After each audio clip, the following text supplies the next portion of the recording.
can't even get a car, you piece of shit. How are we here in London? This is my town, and there is no... You see it? Oh, hold on a second. Hold on a second. Kevin Hart, look, yes. The big one goes by. What is that? For the big man himself. Yes, the king of the world. Fuck your little car.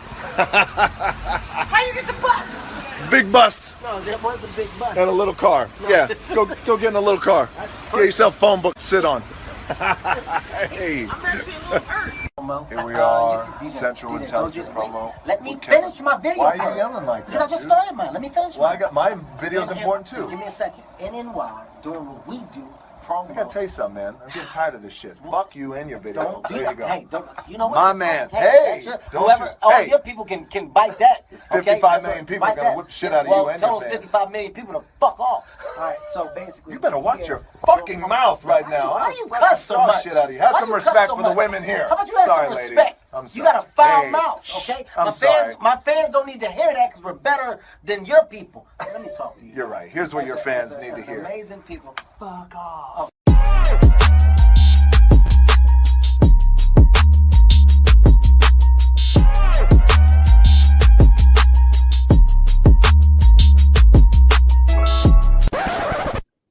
Wow. Wow. Wow. Wow. I've been in a silly mood, bro. What can you say? What the fuck can you say other than, I mean, wow. Yeah. Just wow. He runs London. He runs London, and apparently he runs ESPN. Piece of fucking shit. Oh, hey, my man. gosh. Hey, look, after he came up with a new program a couple weeks ago called Show Your Work, I had to do something there, Dwayne. Yeah. So, if you ever find this, hey, holla at your boy. But, welcome to another illustrious episode of Midcarders and Catering. Midcarders and Catering podcast, yes. Episode 47. Episode 47, man. Yeah, I'm sure you might hear episode 47 twice in 1 week. I'm not sure. I'm not sure why you may hear that, but hey, this is why we're here. This is what we do.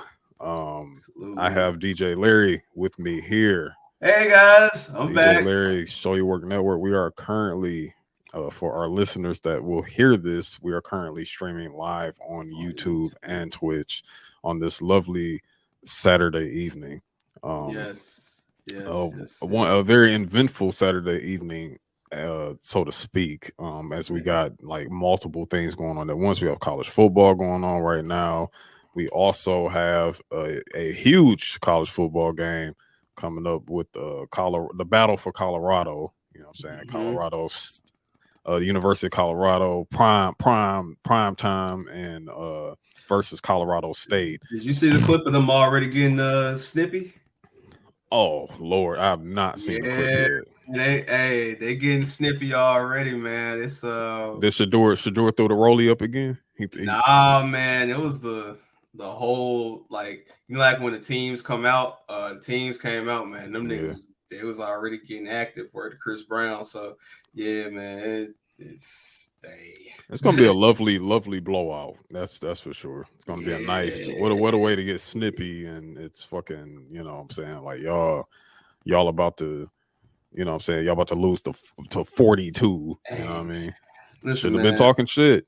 What up, Winston? Should have been talking shit, man. But hey, I'm glad, my Florida Gators are restoring order in the universe by beating the dog shit out of the University of Tennessee Volunteers. Fuck that dog. You know what I'm saying? It is what it is. And it's fun. This is fun right now. So shout out to my Tigers. Shout out to them LSU boys. They tore them Mississippi boys up today, as they should have. You know what I don't like?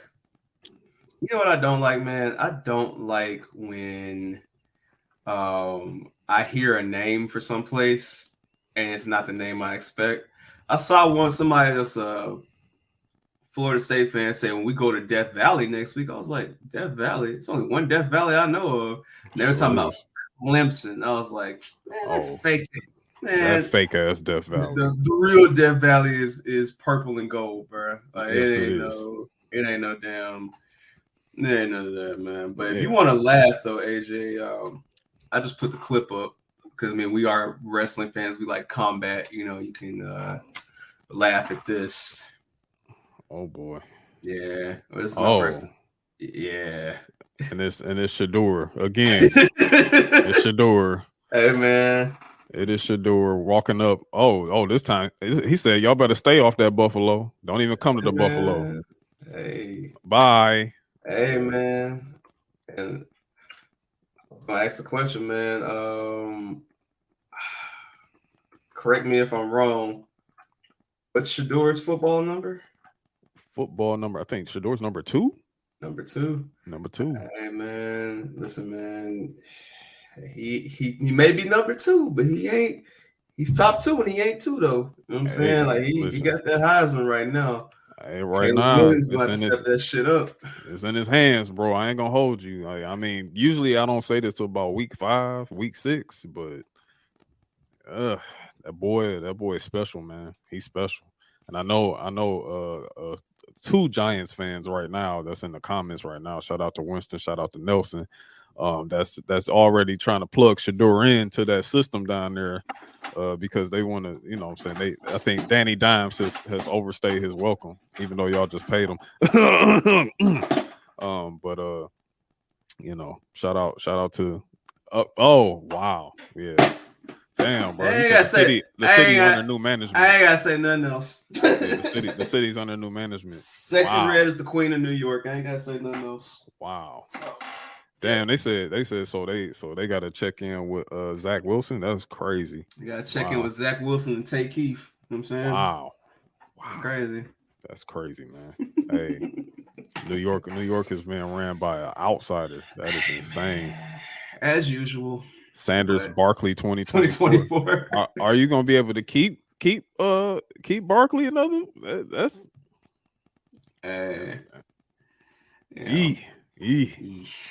Oh, speaking of I just want to show y'all the beauty of recording live. AJ, I don't believe you saw this before we went live. Oh God. Do you mind pulling this clip up for the people to see? If this is what I think it is, if this is what I think it is, oh boy, yes it is. It is. I knew it. I knew it. Well, this is some sick shit. And right now, oh boy, yeah. Let me go ahead and get this up. We got to get this up on the Summer Jam screen. This is crazy. Yeah, dog. This is. Let's get this up on the screen, bro. Bear with us, y'all. Oh, bear with me. Hold on. There's some sick shit right here, bro. Bro, I saw that shit. I said, y'all gotta be. This is a rib. This is a rib. There's some sick shit right here. Oh my goodness, man. It's loading. It's loading. I can see. Is it loading? It's loading. I can see the. You can't see. I can see it. Oh, there we go. There we go. Hey, listen. Just look. No words. Just let it play. Is this okay? Collision, take 22.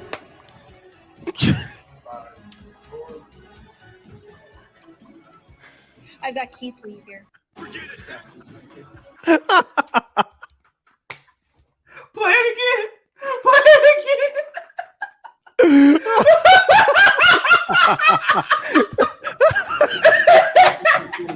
Take what? Collision, take 22. I baited you with the Shakur with the number 2. I had another 2 behind that bitch. Yo, this is some sick shit, bro. No, look at his face, bro.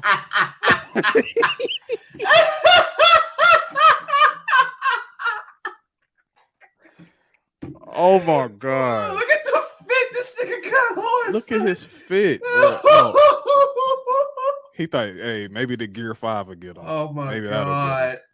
Yo, and then I'm not being funny. I don't know that young lady's name. I know that she's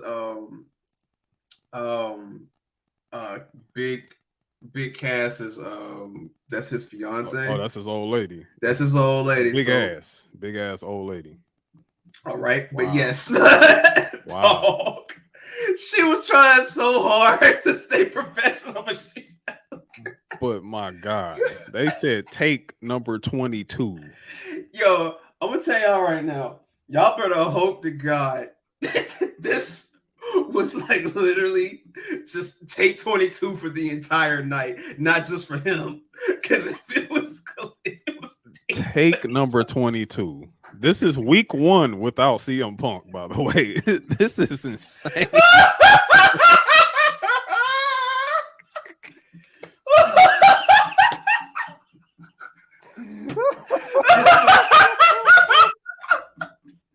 Take fucking 22.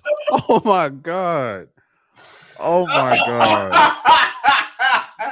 Dog. Please bring the clip back up. I want to point something out. Yo, for the record, let me just say this. Welcome.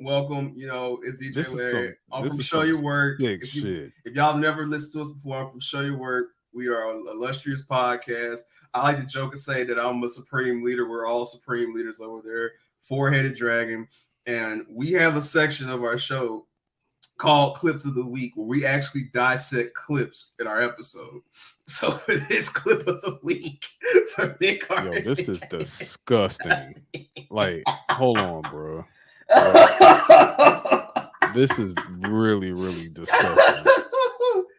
Yo, please hurry up and load. First off, shout out to Winston. Shout out to my guy DMV fan 123, KP Nelson, everybody. Oh my God, this is disgusting, bro. Like just let it low, bro. That's crazy. Take fucking 22. Take bro. Number 22. And this is on air, bro. Hey man, finish your food, bro. This is on the air, bro. Like, bro, look at it, bro. Nah, man. This place is done, bro. Hey man. Look. It's cool, bro. Look, man. It was just the way the guy was like, all right, good fucking gosh almighty, man. Take 20 fucking Take 22. I am so like, get me out of here. Bro. I've never seen like that's my like in all my years of watching professional wrestling, I have never ever seen no shit like that before. Brother, I've seen kids run backstage. I've seen wardrobe malfunctions. I've seen mishaps. I have never seen someone say take action. Like I've never seen that before, bro. Oh my gosh, what? Hey, what is this company, bro? And there's some Mark in the comments right now. Oh man, it's still real to me, damn it. Somehow, some way, they're going to defend this shit, bro. Oh God, yo, Keith was clearly unprepared. Everybody was unprepared. Like, nigga, how unprepared can you be for take fucking 22? Dog, my fucking ribs hurt. Oh my God. Oh my God. My abs literally hurt. Yo, I didn't. Okay, so much is happening. Like this is just. Oh my God. Because this is actually the first collision without Punk, or is this the second one? This is the second one. This is the second collision without Punk. Actually, yeah, this is the second one because last week was Tony coming out on the folding chair. No, that was 2 weeks ago. That was 2 weeks ago? Oh, right. That was the same night because we were doing spaces that night. Correct. That's what happened. So the same night as Payback. Right. And so matter of fact, AJ, speaking of our break, for the people live, would you like to play what you've been doing since you've been gone? Because you did come back from a break.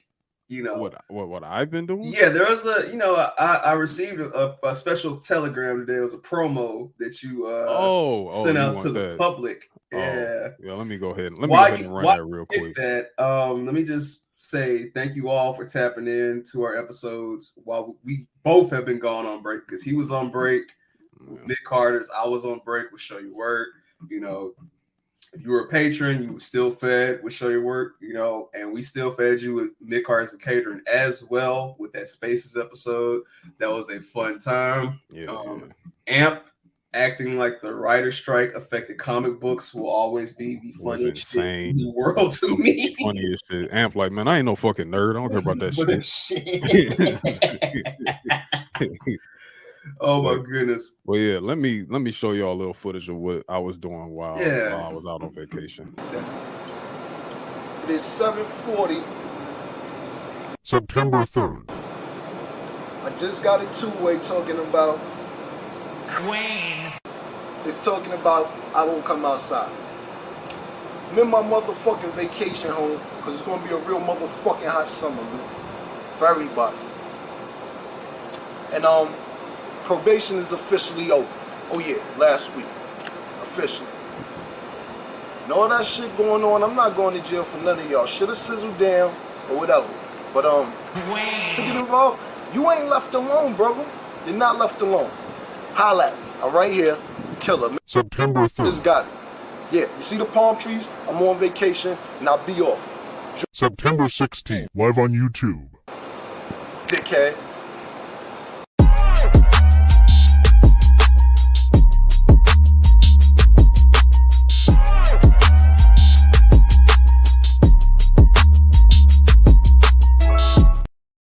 Yeah, some strong words. Yeah. That's how I'm feeling right now. Words. You know what I'm saying? You know what I mean? Like I was on vacation home. You know what I'm saying? Down in down. I was in my vacation home down in Miami. You know what I'm saying? And then I hear this guy pulls up to Colorado yesterday. You know what I'm saying? He pulls up to Colorado yesterday to talk to the other guy, the Pat McAfee motherfucker. He went to go talk to him, and then lo and behold, you know what? We're gonna get there in a minute. We gotta do the knowledge on that. We gotta do the knowledge because we got some strings to attach right my now. gosh, this is some bullshit and all that. With all that being said, man, let's go ahead. Let's get to this news real quick because we got a fully loaded episode. We might not even get to wrestling. You know what I'm saying? Like, but a lot tonight, man. Yeah, let's get to this news. I'm afraid I've got some bad news. I love when he says that. all right, man. So I'm gonna save those words for later. Okay, but if you've been sleeping under a rock as of late, you know what I'm saying? You've been sleeping under a rock during this past week and all that. Shout out to Josh. What's good, Josh? You never had $7 in your pocket before? No, I've always had more. You know what I'm saying? You know what I mean? It's just, hey, look, I'm not with it. Look, I see your agenda, Winston. I see the agenda. I see what you doing, what you trying to do. This is not what's popping. It's not cracking. It's not working. Big whale talk. Yo, we're gonna have to let y'all in on the inside joke about Big Whale. Big whale talk. But yes, a lot has transpired since you've been gone, AJ. A lot. Yes. Where do we want to begin? So when we left off, you know what I'm saying, during Payback, you know, the Payback post show, we were really coming fresh. We were fresh on the CM Punk firing. Yes. Excuse me, we were fresh on the firing the CM Punk and everything in that matter. And we hit that right on the nose, hit that right on the head, got a lot of takes out there, got a lot of discussion moving, everything in that matter. We was done, over with, blah, blah, blah, the end. Then we get to the following week where the merger of WWE and the UFC have finally completed.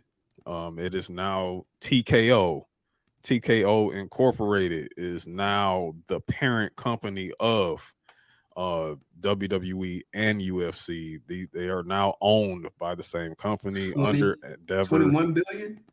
$21 billion. $21 billion, bro. Like let's, I mean, everyone got paid very handsomely here. Let's my son Nick got 15 million. Yo, listen, I got the list right here because the TKO shareholders, they got a special one-time dividend of $3.86 per share. Good Lord. This will be later determined if there will be a quarterly dividend, meaning that will they be getting paid quarterly from the dividends going forward, because the WWE shareholders now they will get 12 cents per quarter off of that. So if we multiply those number of shares from that first one-time dividend of ownership, you have Vince McMahon coming in at a whopping $111.3 million. Nick Khan with a nice right under 1 million with 905,000. He'll get that bump up. Yeah, he's gonna get a bump up for sure. Paul Levesque with 178K. New Rolex. Yeah, new Rolex. Nothing. Some light, new yacht, you know what I'm saying? And Stephanie McMahon with 7.5 million, and she ain't even in the damn company anymore. She just got the stocks, man. Yeah, and that's more guns than the good, and he the governor, you know what I'm saying? Yeah.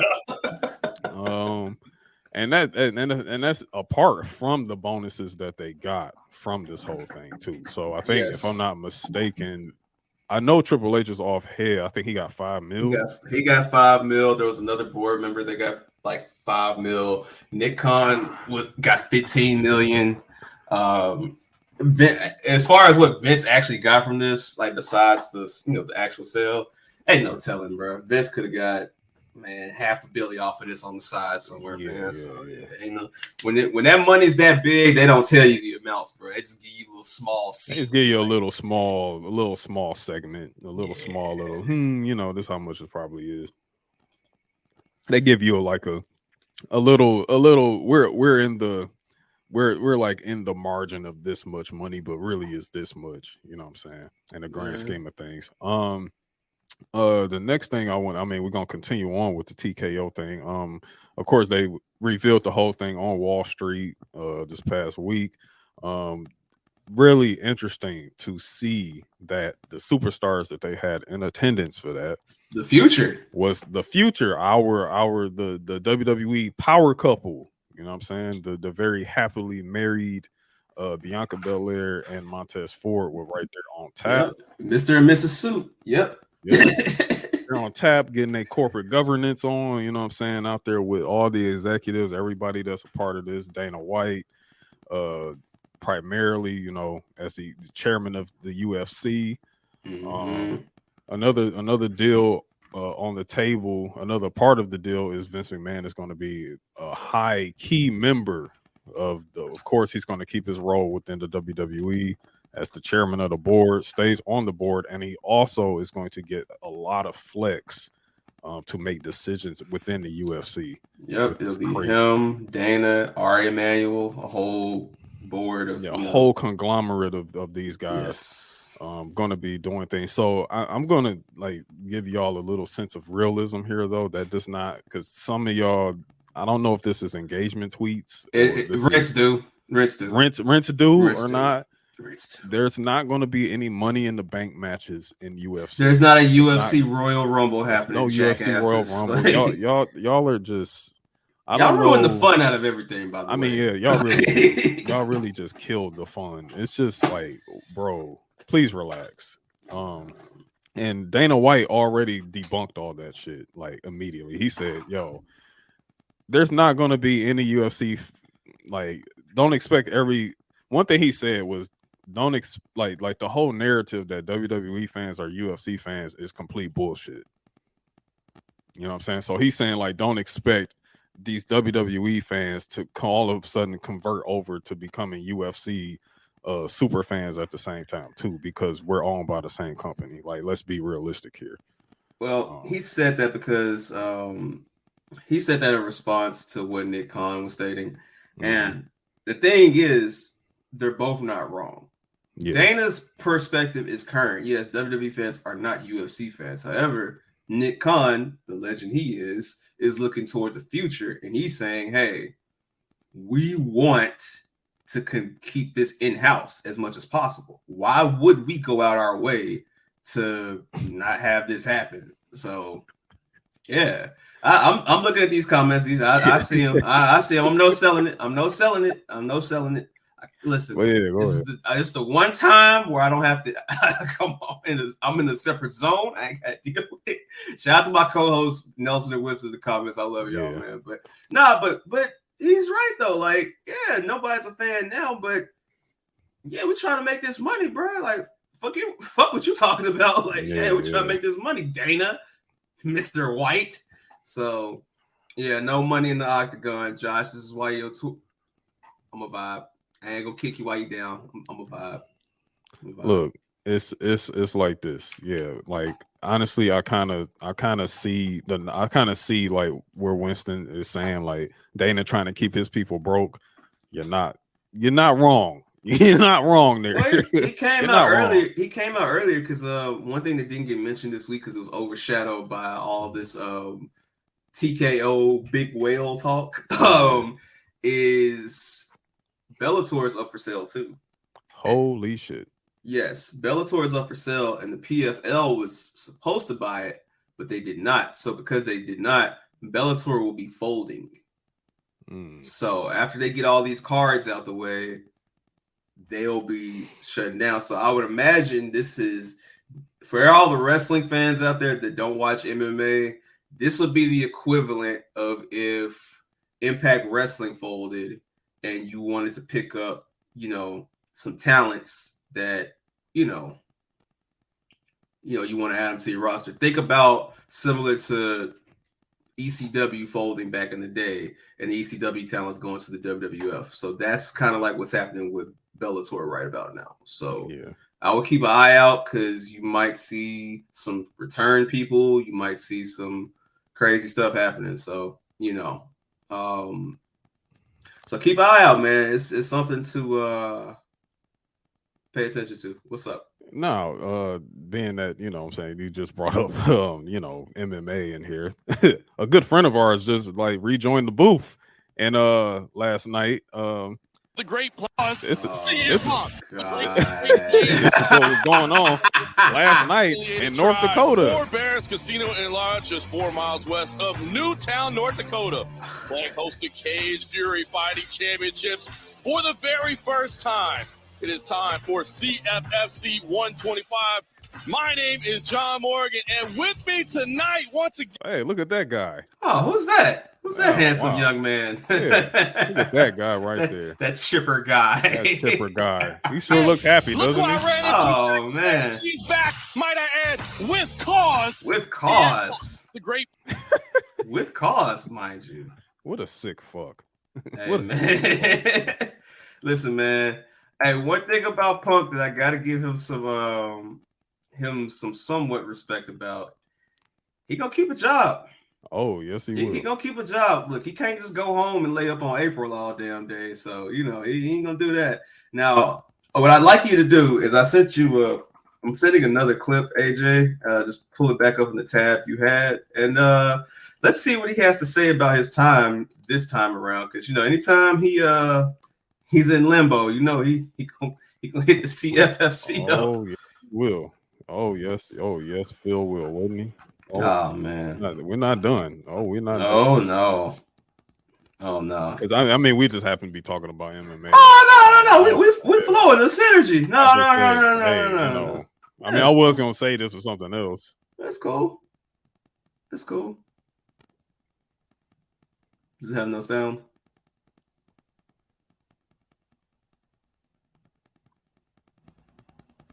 All right. If that doesn't have sound, hang on just a minute. So, all right. Okay. All right. Look. What do you want to talk about? What do you want to talk about? I mean, come on. He knows what he's doing. All right, try that. He knows what he's doing. He knows what he's doing. Try that one. If not, then we'll just move on. But yeah, also while we do that, man, shout out to I cannot repeat what Nelson just said. I'm not going to put it on the screen either. Nelson, enough people have gotten in trouble today. We leaving people alone. You know what I'm saying? Oh boy, what was said here? I mean, he already said what do you want to talk about? So yeah, we got let's that. See. No volume. All right, so what Philip is saying here is they asked him, what does he want to talk about? He said, and I quote, I got time on my hands for he looks at his wrist and says the next 2 months. So what's 2 months from now in Chicago, AJ? Survivor Series. Survivor Series. Sound like some rings getting kissed right now. So let's check in. Let's see what he's saying here. They can't hear it. Yeah, I was gonna say, AJ, they can't hear it. They can't hear it. They can't hear it? They can't hear it, no. Oh, yeah. I'm sorry, everyone. No, it's fine. Like I was doing the translation for everybody watching it, so it's cool. I was doing my Black Announce Table impersonation. So yeah, shout out to KP. So basically, what was being said there was that, like Larry was saying, was Punk said, "I have free time on my hands now, so I got the next for 2 months. For 2 months, 2 months to So 2 months from now, like we're in September now, then there's October and November right there around Thanksgiving. There is Survivor Series in Chicago. So he's not slick. I see the move. I see what you're doing there. And that goes into what happened this week too, when the reporters asked Nick Khan about CM Punk, and he gave a very generic response and was like, "Yeah, we ain't got nothing but respect for Phil. More power to him. Salute." Like, here's the thing, man. All right, I'm getting confused here. Why would Nick Khan, of all people, tell y'all what his plans are and what the WWE's plans are for Survivor Series at a damn stock meeting in September? Like, if anybody's gonna keep kayfabe real, it's gonna be Nick Khan. Why would he break kayfabe and be like, "Oh yeah, we're talking to Punk right now"? Like, dude, yeah, no, we're not. Nobody. Listen, only those secondary promotions, like those dweebs over there in Jacksonville, only other promotions will be like, "Oh yeah, we're talking to Goldberg. Oh yeah, we'd love to have this person." Fam, WWE is never gonna tell you who they have until you see them on your screen. Yeah, you're not gonna. Yeah, exactly. You're not gonna see shit. You're not gonna see a goddamn thing, bro. You're not gonna see it. The only thing you get lucky on is if it's a young up and coming person and you see them in that performance in the shirt when they unveil the class that they bring in. But they even stopped doing that with some of the bigger names. So you're not going to know, bro. So y'all are gonna have to tune in like the rest of us this fall, which has been eventful so far, to see if Punk shows up, if he doesn't, whatever. So very, very eventful to say the least. And it's just so funny that you happen to bring up certain names that have been out in the waiver wire, so to speak. Because I want to say, like, good Lord, like maybe what day was this? This was maybe a little bit after the Endeavor night. So this is probably like September 13th, maybe about September 13th in the middle, or September 14th, probably around the 14th, like smack dab in the middle of the night. Like, oh yeah, can I tell you? I know what you're about to say. Let me walk you through what I saw. So yeah, let's take a walk. I want y'all to hear DJ Larry's perspective on this. I'm gonna do some self promotion, by the way. Yeah. So I'm up late at night. I'm minding my business, and I said, "All right, I'm preparing for this week's show. So let me watch the shows, right?" So I watched Dynamite. Yes, I know I need help, but I watched Dynamite, right? It goes 666. You know what I'm saying? For all my dogs, you know what I'm saying? I was watching Dynamite, and as I am watching Dynamite, keep in mind it's like 12 o'clock in the morning, right? Yeah. I look and it says Chris Statlander versus Jade Cargill. Now, Jade Cargill, backstory, returned last week on Collision. Jade Cargill, the longest reigning women's champion in AEW history, the most consecutive defenses of any championship in AEW history. Hold on, let me hold you right there. To the knowledge, nigga. She did not return at All In. Hit the drop. Oh, wait, we need the knowledge again? Yeah, she didn't return. To the knowledge, nigga. One more time. She didn't return to All Out. To the knowledge, nigga. She returns on a random ass collision. And so it's like, okay, Jade's back. Now, there's a podcast that she clearly recorded a while ago that gets released. And on this podcast, she says, hey, it's no other place I'd rather be. I'd rather be in AEW, etc. Right? Oh, wait, hold on, wait. And she said, Tony is a great boss. Like, okay, where's this coming from? But continue. First of all, that side note, I love how Jade handled all this. So I'm watching Dynamite. Not against my will, but felt like it was against my will. I'm watching Dynamite. And as I'm watching Dynamite, I see a promotion for Rampage like you always do, because they let you know what shows. We know what's going to happen on the show. And it says, coming on Rampage. Yeah, and it says, Excalibur don't Chris Statlander will be defending the TBS Championship against Jade Cargill. Now, anybody with a brain knows that Rampage is pre-recorded and taped. So before I even did anything, I said, Jade really came back to job out on Rampage, because why would you give Jade her win back on a tape show? Makes no sense. No sense. Then literally, I check the Union Discord, which you can get that link if you follow SYWNET, Midcarders and Catering. You check the descriptions of our episodes. That Discord link is right there.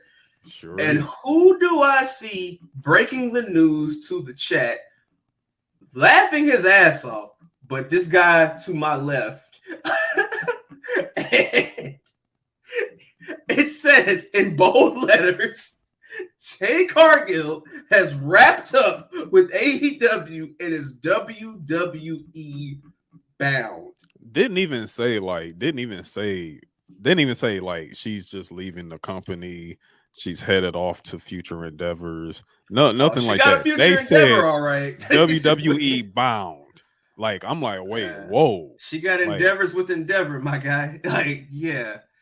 And what made it funny, I was like, all right, this is insane. And then more details come out. And it's like, this has been in the work for weeks. Mm-hmm. This has been a process that's been going on. Then it turns out, funny enough, that, you know, the crowd had already left because they were just tired of that mid-ass Dynamite episode, so they left. So the crowd was low. So I said, let me do my due diligence to see how they handled this on Rampage. Now, this is where it gets interesting. There actually, AJ, give me 1 second. I want the people to actually see this, because this was baffling to me. This right here was baffling, because this just shows like how unserious this company is, and just how crazy this company has gotten over the past year. So shout out to Jade, by the way. The match she had with Chris Statlander was really good. It sucks because that was her last match for the company, and no one's ever gonna see that. You know, like you wouldn't even know unless somebody told you that this match happened.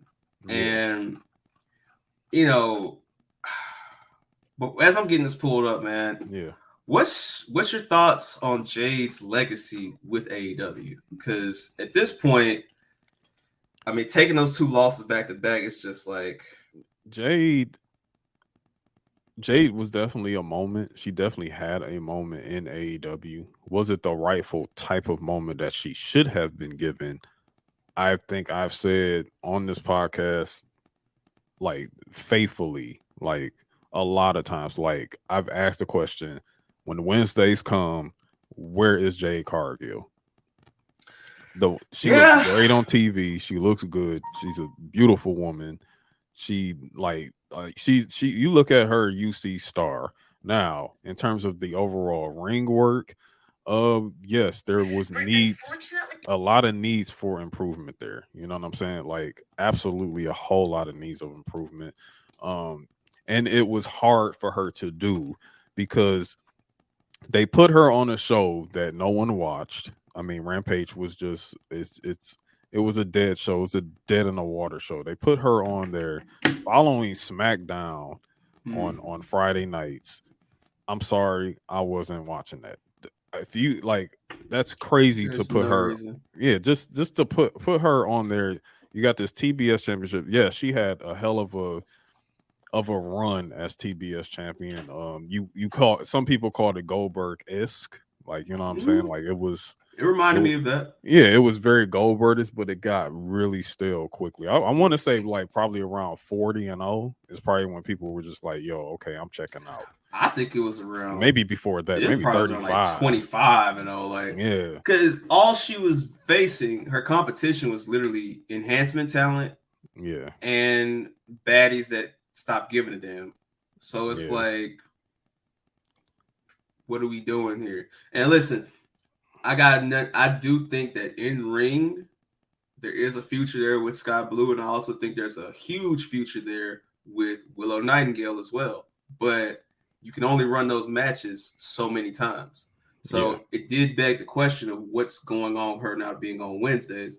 And if you check the private chat, it will tell you what's going on. So please go right ahead. Well, I'm hoping that we can get some sound on this because it's just really it's really funky.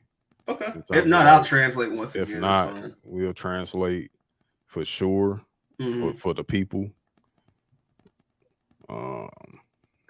Britt, unfortunately, you did not advance in the four-way eliminator matchup for the AEW World Championship opportunity at Grand Slam. What is next for you at this point in your career? Well, Renee, Wednesday certainly didn't go as planned. All In at Wembley didn't go as planned. The last few months haven't really gone as planned. And AEW, the way I knew it, the way I built it, hasn't gone as planned.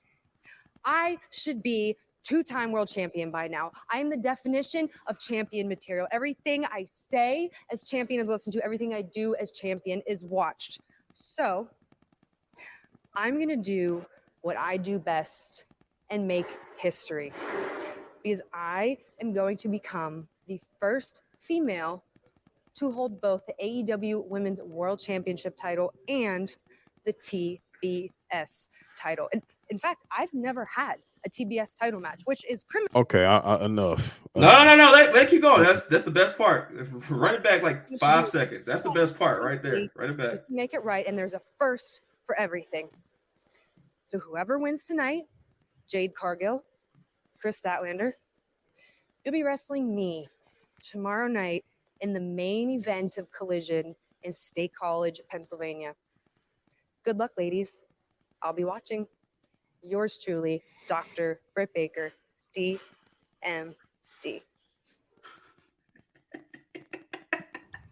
It should be criminal. You got to be fucking kidding me.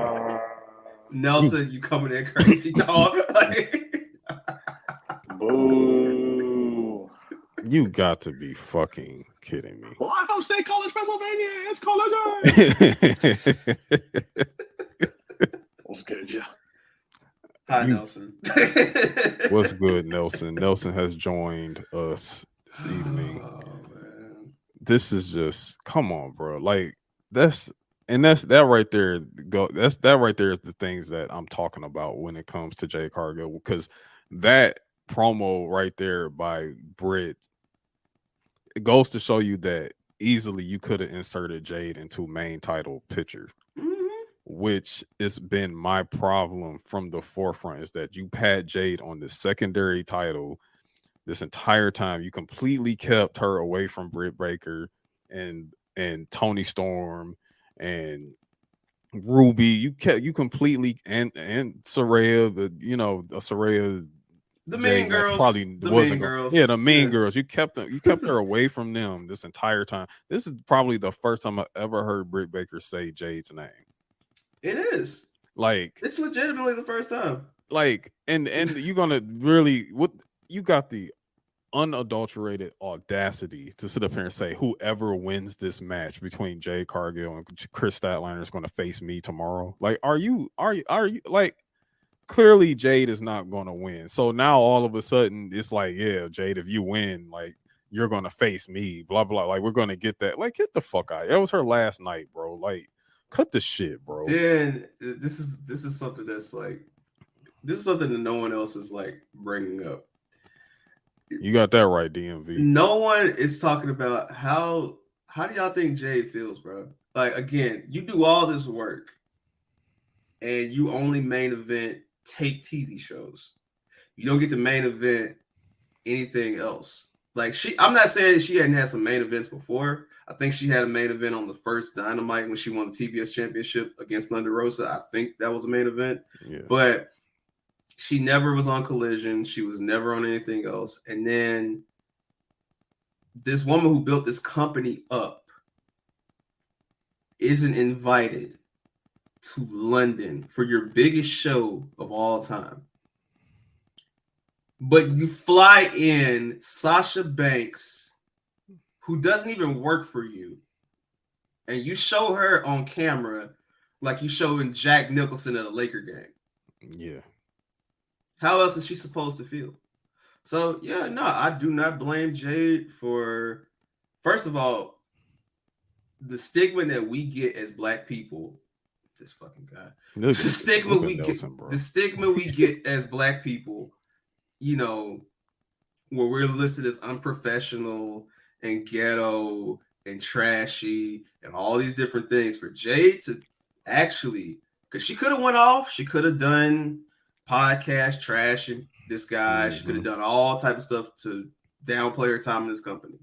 For her to go out there, put on a good match, by the way, you know, give Chris Statlander her props after the match, you know, properly greet the crowd away like old-fashioned wrestlers would, yeah, and to do all that, that was professional of her. I salute her for that. So yeah, it's just crazy now because it's like, what do you do now?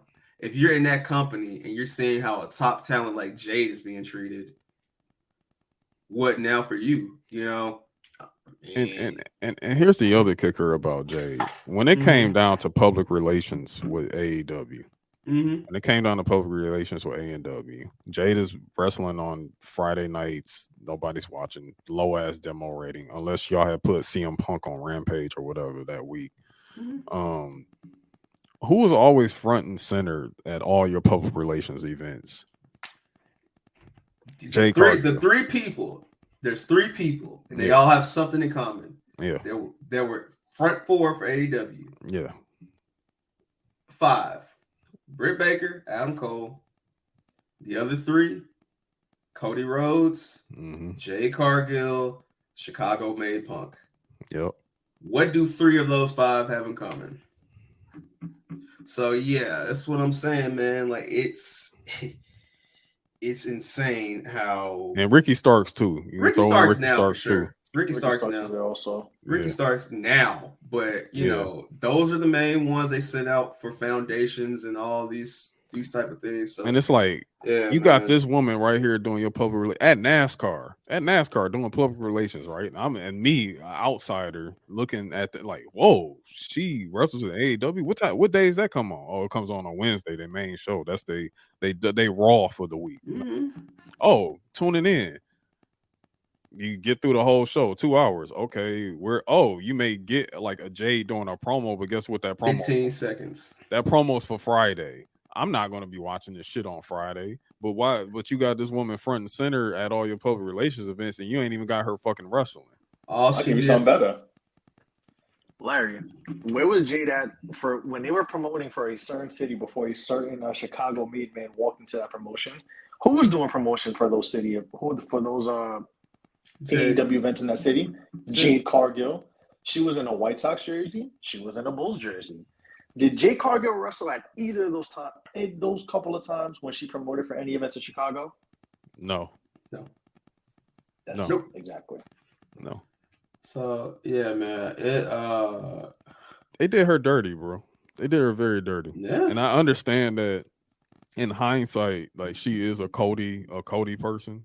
She's a Cody person, but still, I don't care if she was a Cody woman or not. She still should have been. She should have been given a whole lot more. Y'all really fumbled Jade Cargill. They really fumbled her. They fumbled her big. They didn't even give her opportunities to get better. You know, in between that time of, you know, doing this program with Statlander, because Statlander is one of the best women talents out there. Absolutely. Period. You know what I'm saying? So she can dance with a broom. You know what I'm saying? It's such she has to get dragged into this bullshit with her. Yeah. Like, I mean, like Chris Statlander didn't do anything wrong. Chris Statlander literally was supposed to dethrone Jade, but she got hurt. But she got injured. So, you know, Chris Statlander's been minding her business, but here we are. But shout out to Jade for going out top of the, you know, with top class and everything like that. You know what I'm saying? She didn't go out bashing nobody. She didn't go out doing any of that because, again, I think even outside of all the politics and bullshit within that women's division, she still has really great relationships with people back there at AEW and everything like that. And even still, you know what I'm saying? This is just, I think Jade is she is the genesis of the mass exodus that is going to be coming from that company sooner or later. I'm gonna keep it real with you. Yeah. I'm not even being funny when I say this. I'm not being funny. I think it started with Punk. And the reason it started with Punk is because there's a lot of people. Well, unwittingly,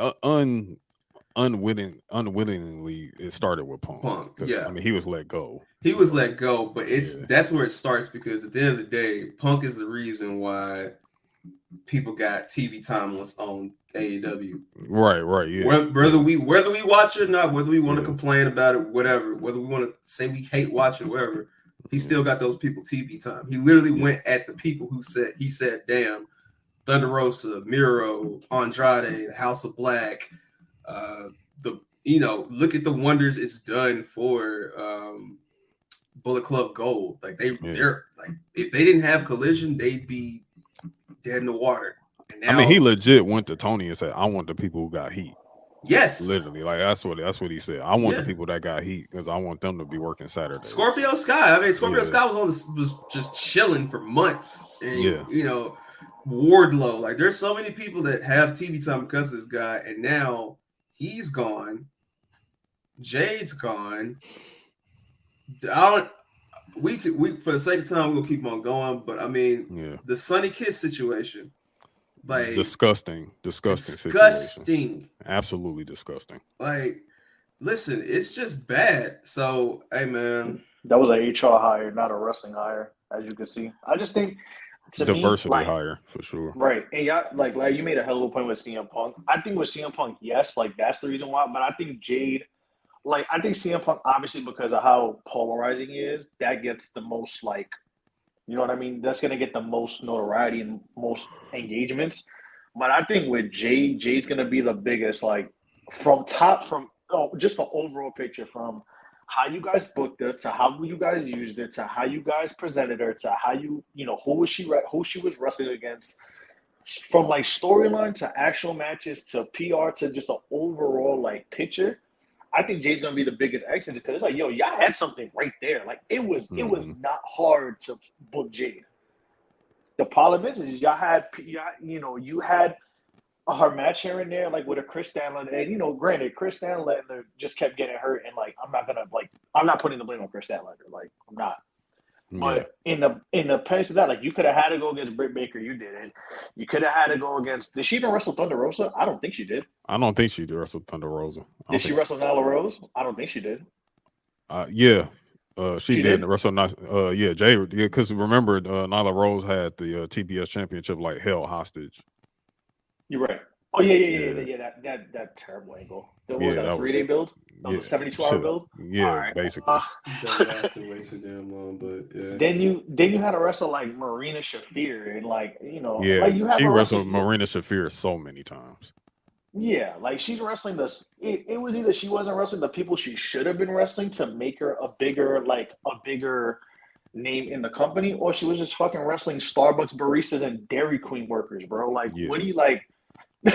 You like it was very polar. It was just very up and down with how they booked, and they booked her horribly. And I mean, as much as people want to complain about like the main event scene and like the pay-per-view scene, because like we could all say how terrible they book stuff, but the Jade Cargill situation is probably the biggest picture of how terrible AEW. If Tony, I guess Tony Khan's the head of creative, like how he's booked stuff, like that Jade Cargill situation is AEW's booking in a microcosm. Forget all the Japanese dudes who came here.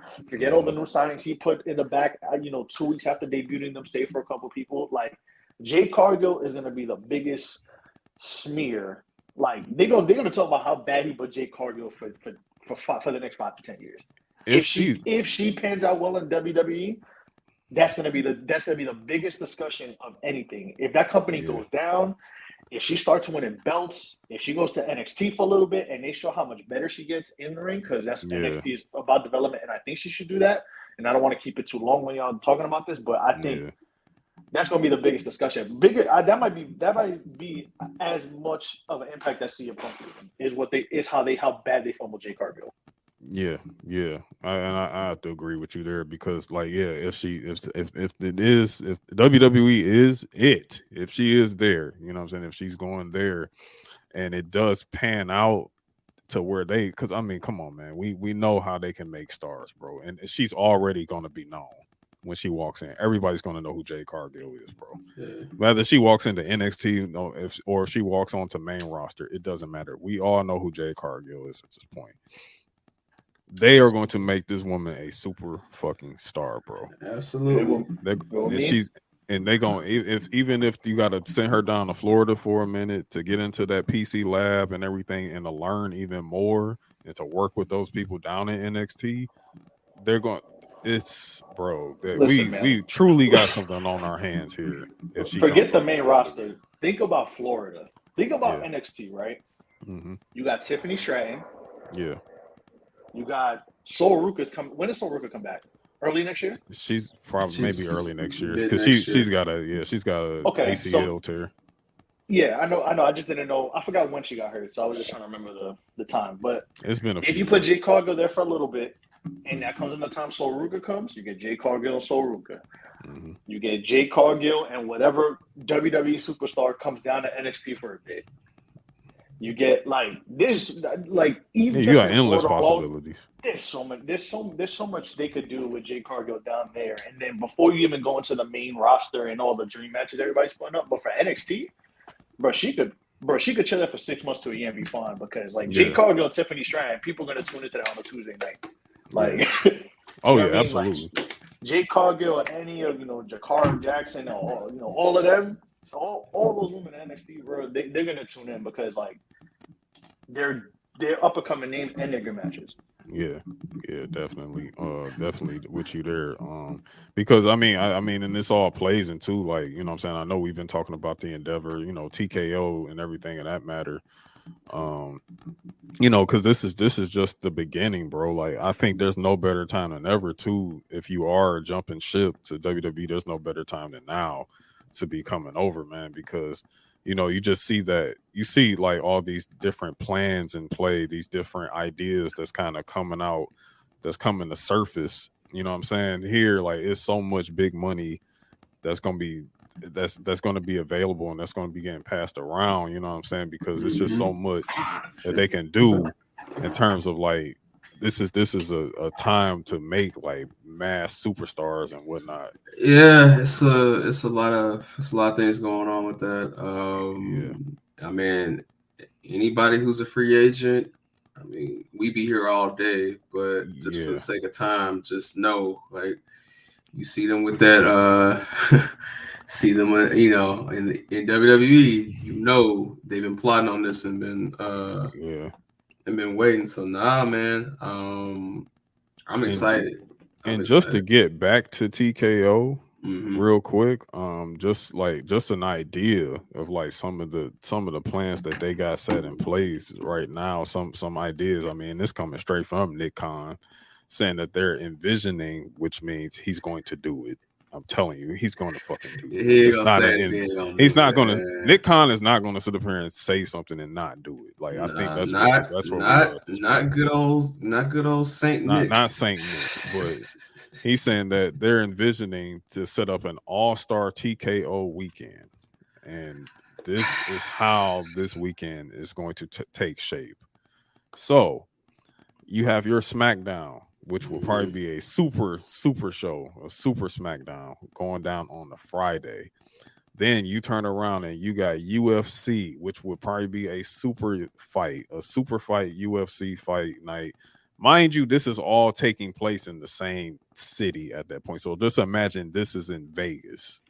This is Vegas super fight weekend. City that can definitely hold multiple arenas for multiple nights. Yes. So we got T-Mobile Arena over here. We got MGM over there. We got, you know what I'm saying? It's just think about this real quick. And so we got UFC fight night on a Saturday night. Then Sunday is the WWE Premium Live event.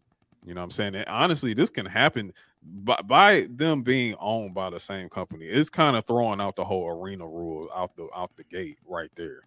You know what I'm saying? Because it's like, no, it's no more of, oh, UFC got this book for tonight, so no WWE here. No, they're going to say, oh, no, we're going to run UFC. So think about it like we do night 1, night 2 of WrestleMania. You know what I'm saying? Instead, we get night 1 UFC, night 2 we get WWE.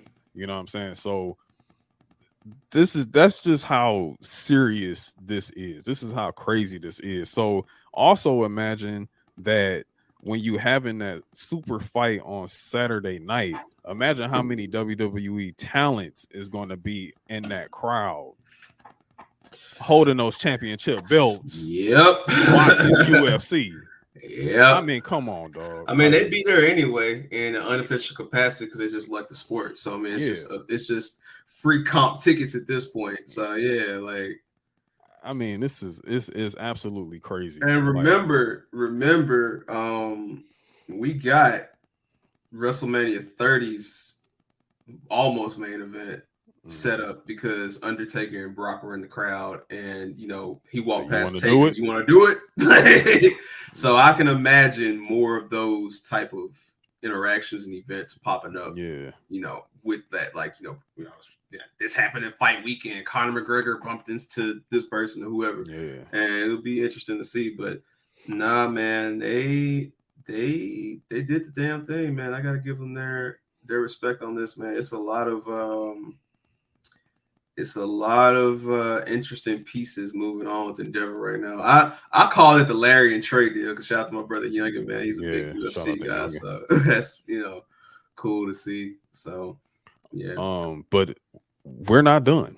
Oh, and just by the way, I know we just talked about this.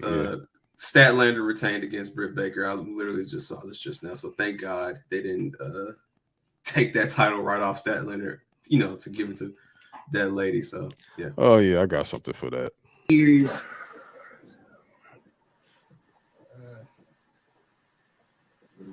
God, I just wanted God to forgive me for what I was gonna say. I ain't gonna say it though.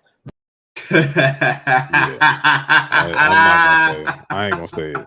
I'm just gonna leave it alone. Hey man, I'm a vibe. Hey. Might be on something there, Winston. Hey man, Winston, what's been my prediction?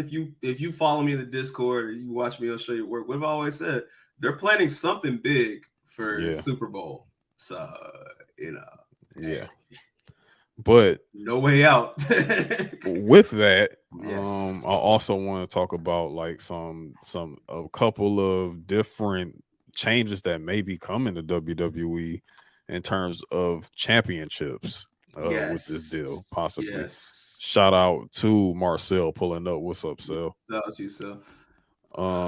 So they're talking about discussing whole new title schemes in WWE, some revamps, new names, weight classes, even trios. It's an opinion that's being discussed. This is not saying that this is going to happen. You know what I'm saying, so to speak. And I know without a doubt these changes are not necessarily going to be coming to the new titles that just debuted not too long ago. Not like the women's world, not the women's world or the women's main, the women's world or the WWE undisputed women's or the Seth's belt, the world the world heavyweight belt, and Roman's new undisputed belt. Like those belts probably won't change. I even doubt if there's any changes. I can see possibly maybe they were going to incorporate middleweights into the WWE scheme, which would be your Intercontinental title, because right now it's the Intercontinental Heavyweight Championship.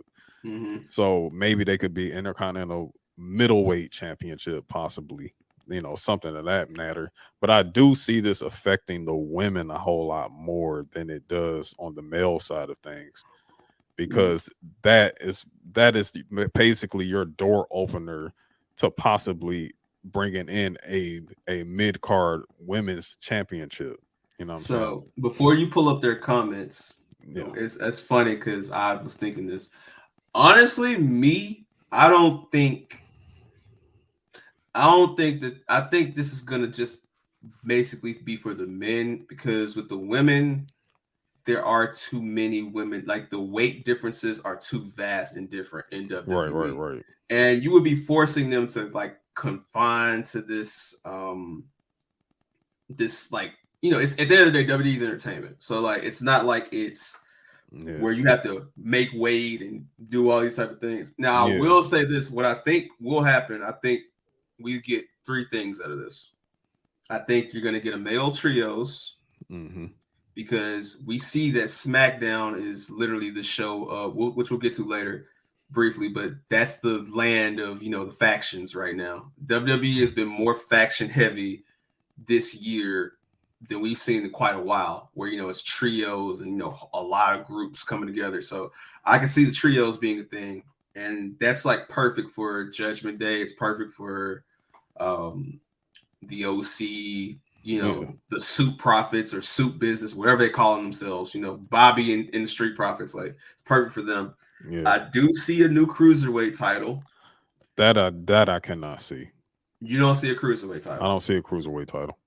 The only reason why I say I can see it is because right now they are testing Dom holding the North American title and having him be able to go between the brands. I think that once they get Dom over to where they want him to, if you do introduce a cruiserweight title, you can have it to how it was. It need to go through all three shows. Yes. Yeah. And so that's perfect for, a lot of that talent, like some Axiom, for example. Axiom, Dragon Lee, Nathan Frazier. It's perfect for those guys to move through and get some reps up before they're officially called up.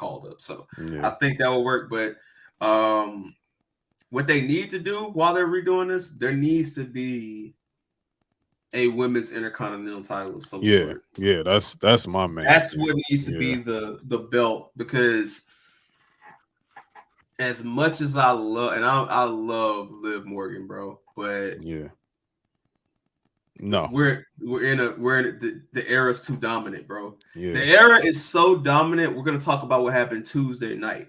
That just shows you how dominant the era is in WWE. So I would love for them to do a, even if it's at this point now, what they should do?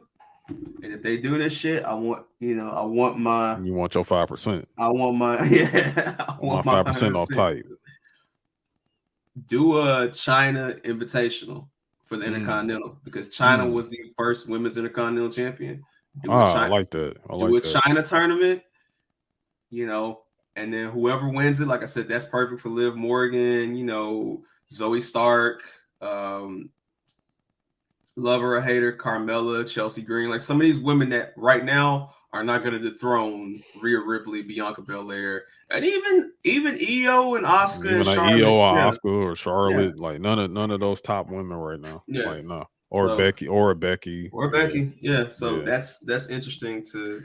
And I feel like how you said how they may be piloting, seeing how that is with Dom right now. I feel like that's kind of like what they doing with Becky, with her winning. Absolutely. Winning the NXT championship. Yeah. The women's NXT title, because she's gonna be there Monday. She's gonna be there. Probably show up Tuesday too. You know what I'm saying? Right. But, I think that's also something else showing that we could probably fit another title onto program, because again, we want to see women get more time too. You know what I'm saying? We want to see them get a mid card. This is match the first, and this is the on a first regular. week. This is the first week, and I've seen in a long time. And you know, if somebody's got the stat on this, please correct me after the show. But the women main evented everything this week: Raw, NXT, and SmackDown. So I don't think I've ever seen that. Yeah, all in 1 week. All in 1 week. So hey, it's time, man. It's time, man. So yeah, I think so too. I think that's fair. I mean, and I think also, again, this is not them trying to be like UFC. That's not what this is. I think this is them answering a request that some of us have kind of had, especially on the women's side of things, is that bringing, other than, you know, the women's tag titles, you know what I'm saying, which is, you know, they don't have the best reputation right now. They're trying. At least they're trying. They're trying. At least I will say trying, that bro. Right now, who you have them on is really great. It's good. It's good. Listen, to have that on Chelsea Green and gold. Piper Nivens finally healthy. Gold. I think that's good. I think it's great right now. You know what I'm saying? Yeah. It's not too silly. It's not too like, because Chelsea Green is wrestling. She's wrestling. You know what I'm saying? Yeah. So you can't sit here and say like, oh, it's just a big joke. She's not wrestling.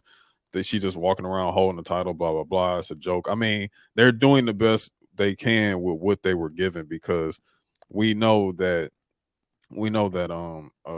Sonya Deville would actually be defending those titles right now had she not gotten injured. So well, also too, you know, I love the team Hell No, the KO and Sammy, the mismatch tag that they're running with Piper Niven, because like, every time she's popped up, she's like, "I'm cleared." Like, right. Like, so, now I'm clear. Like I can go cleared. now. You know what I'm saying? Like, so which is cool. You know what I'm saying? Because therefore we got something coming now. Now it's go time. You know what I'm saying? Now it's go time until, you know, Sonya is back, and hopefully, you know, shout out to Sonya Deville. Hope you're healing up well and everything.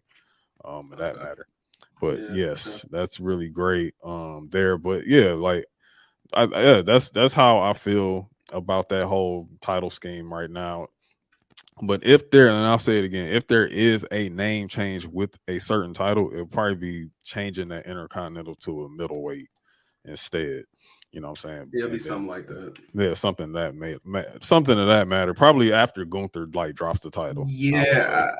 Yeah, they, and again, I think Nelson had a great comment in the comments. I think that they'll probably come up with something like original, but the women's title will be like the IC title, basically. Yeah, the women's Intercontinental, women's something, Intercontinental, women's North American title. North American, like it'll be something witty, something good. Yeah, for sure. Next.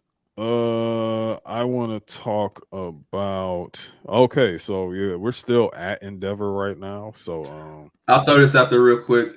Real quick, just for the sake of time. Yeah. Royal Rumble, Tampa. Oh yes. Royal Rumble will be in Tampa. So we finally get the location. It's Florida instead of Texas this time. Yes. And that's very interesting for what we'll talk about later. But yes. Yeah, very interesting to say the least there. The next thing, and we still at Endeavor, you know, it's obvious that there were going to be some cuts going on here. It hasn't been any talent cuts as of yet. No talent cuts. It's all just been on the corporate scale of things. You know, they told some employees to just, you know, work remotely, and we'll let you know if your phone rings, you know what time it is. You know what I'm saying? So far, only I think a big name was oh my gosh, I forget his name. He was the head of digital, something like that. What? He was the head of digital, but it turns out he was a sick man. Apparently, yeah, he was a sicko. So like back when he we're worked not Fox even a few going years to ago. give you the But yeah, shine, we're not you know giving you no type of thing like you lost your job. Fuck you. Fuck off. Yeah, get. You know what I'm saying? Get fucked. Yeah. But another notable name was the wife of Warrior. She was let go. I didn't even know she was an employee there. That was wild.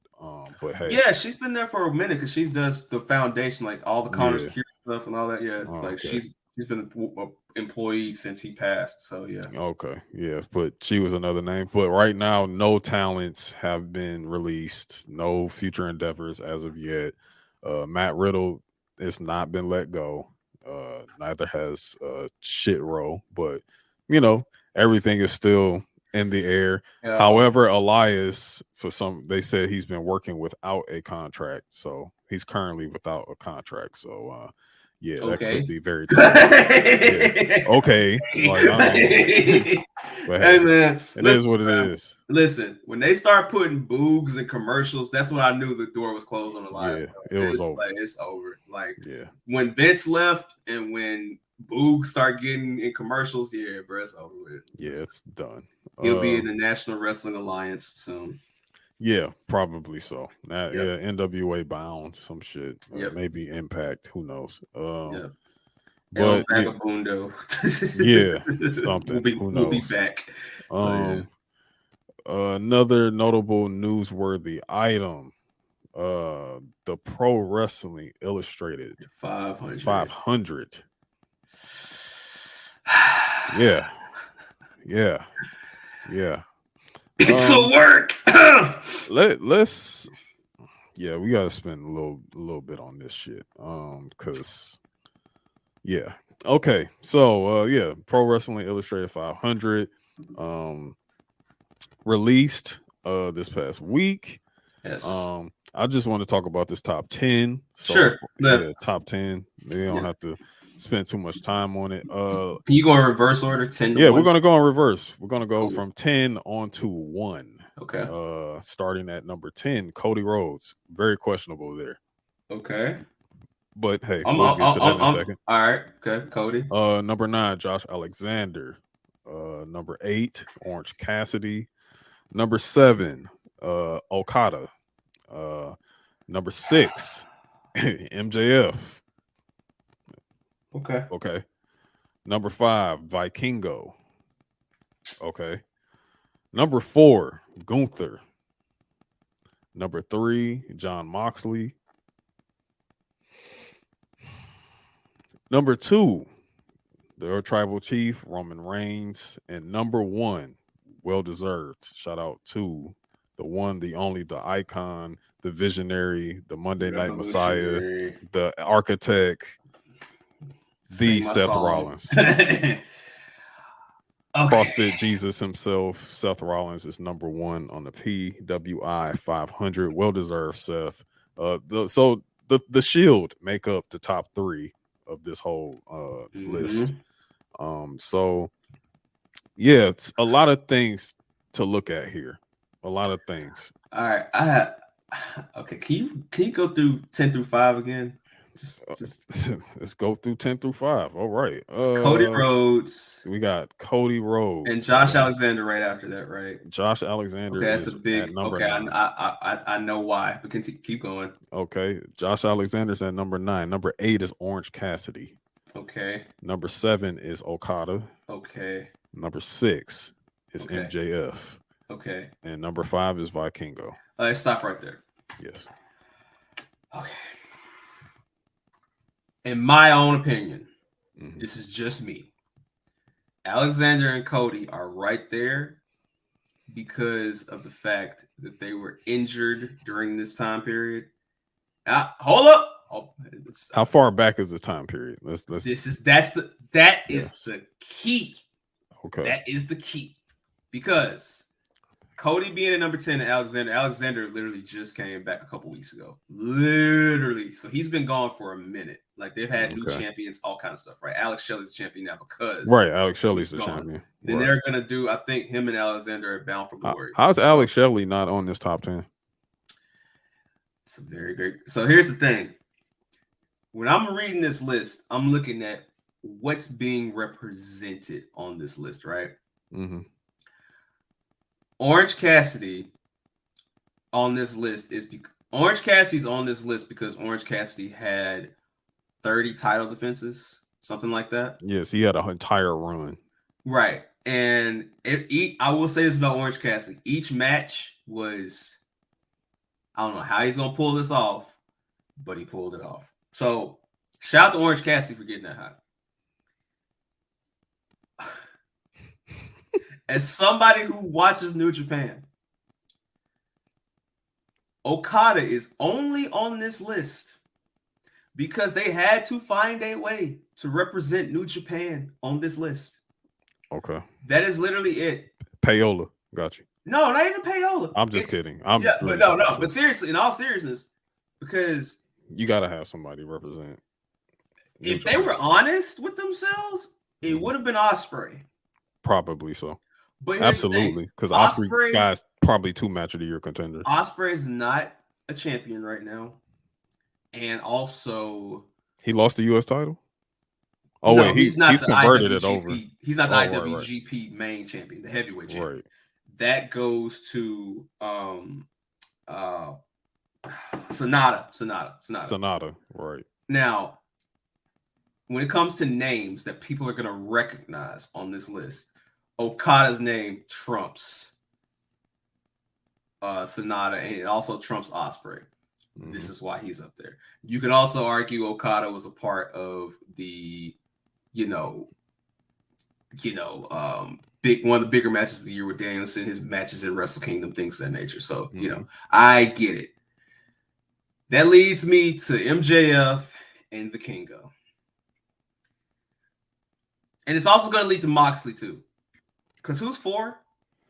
Number 4 is Gunther. Okay. Gunther, Intercontinental Champion. Gunther's right where he should be. Moxley and Vikingo are up there for a main reason. And I know people don't want to hear this, but this is the honest to God truth. They are this high because they are both their respective companies, one of their respective companies' main guys. But Vikingo literally works everywhere.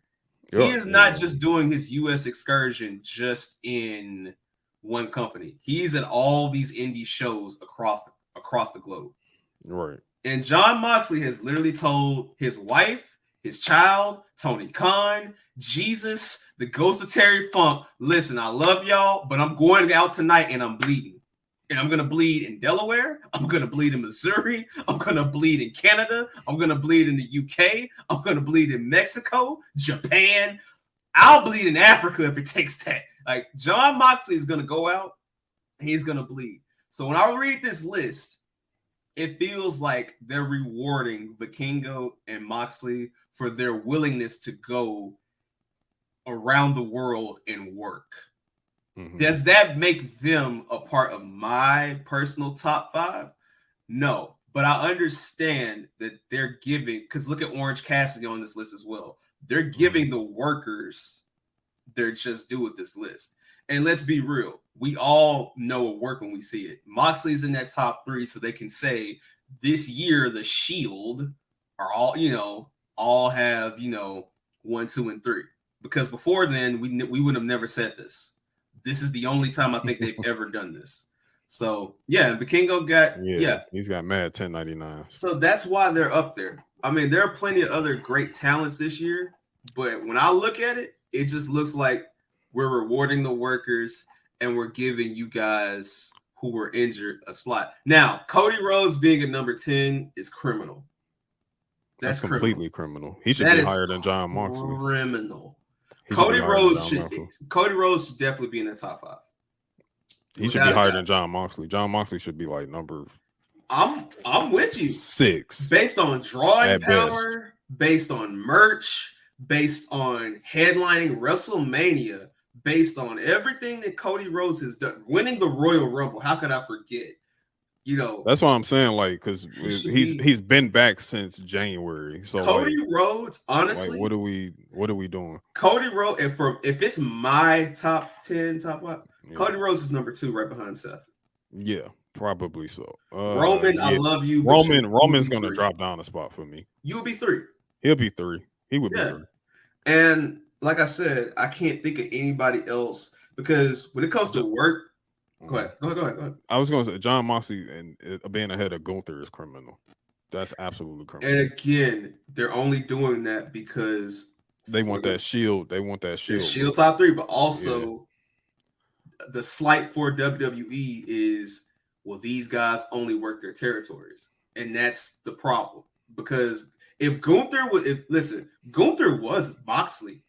Gunther was chopping across the world before he signed his exclusive Progress WWE deal. He was in Progress, PWG, Evolve. Like he was going across the Japan. He was out there going crazy. So it makes sense why he's there. And like I said, they had to represent who they represented, and unfortunately, Josh Alexander's name and what he is, because really and truly, Josh Alexander is 2006 Kurt Angle. Yeah, he is. But they made sure that we got Impact here, we got AEW here, we got all these people here. But in reality, if you're gonna go with MJF at number 5, MJF should be at the bottom of this list. When you're going MJF at number 6, I'm gonna be honest with you.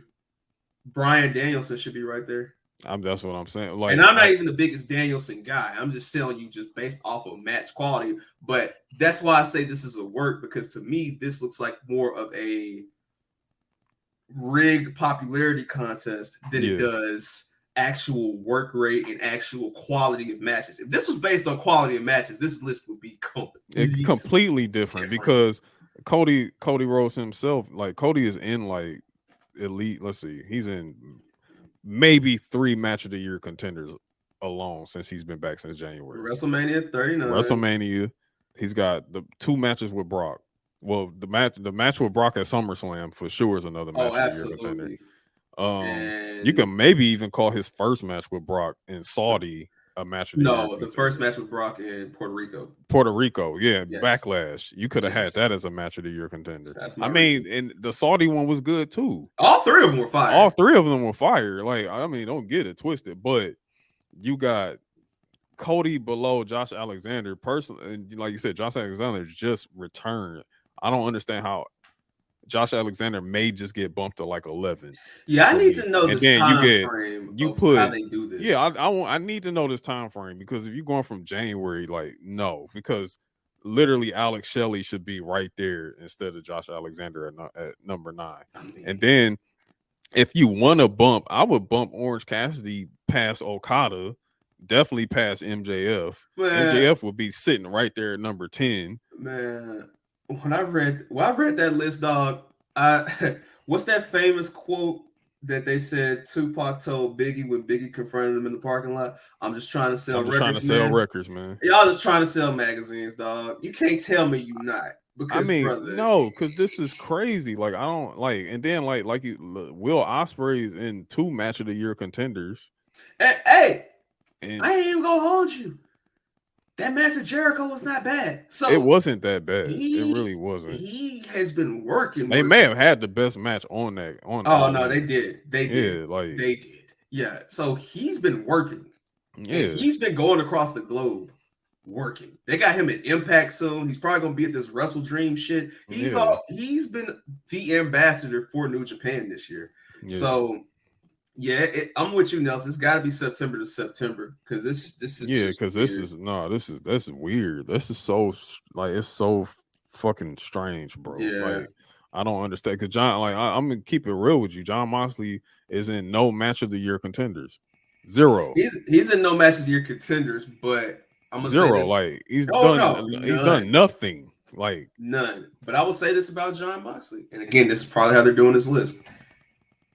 To me and you, and again, we shout out to all the indie wrestlers, man. You know what I'm saying? Everybody got to start somewhere. Shout out to all my indie wrestlers, man.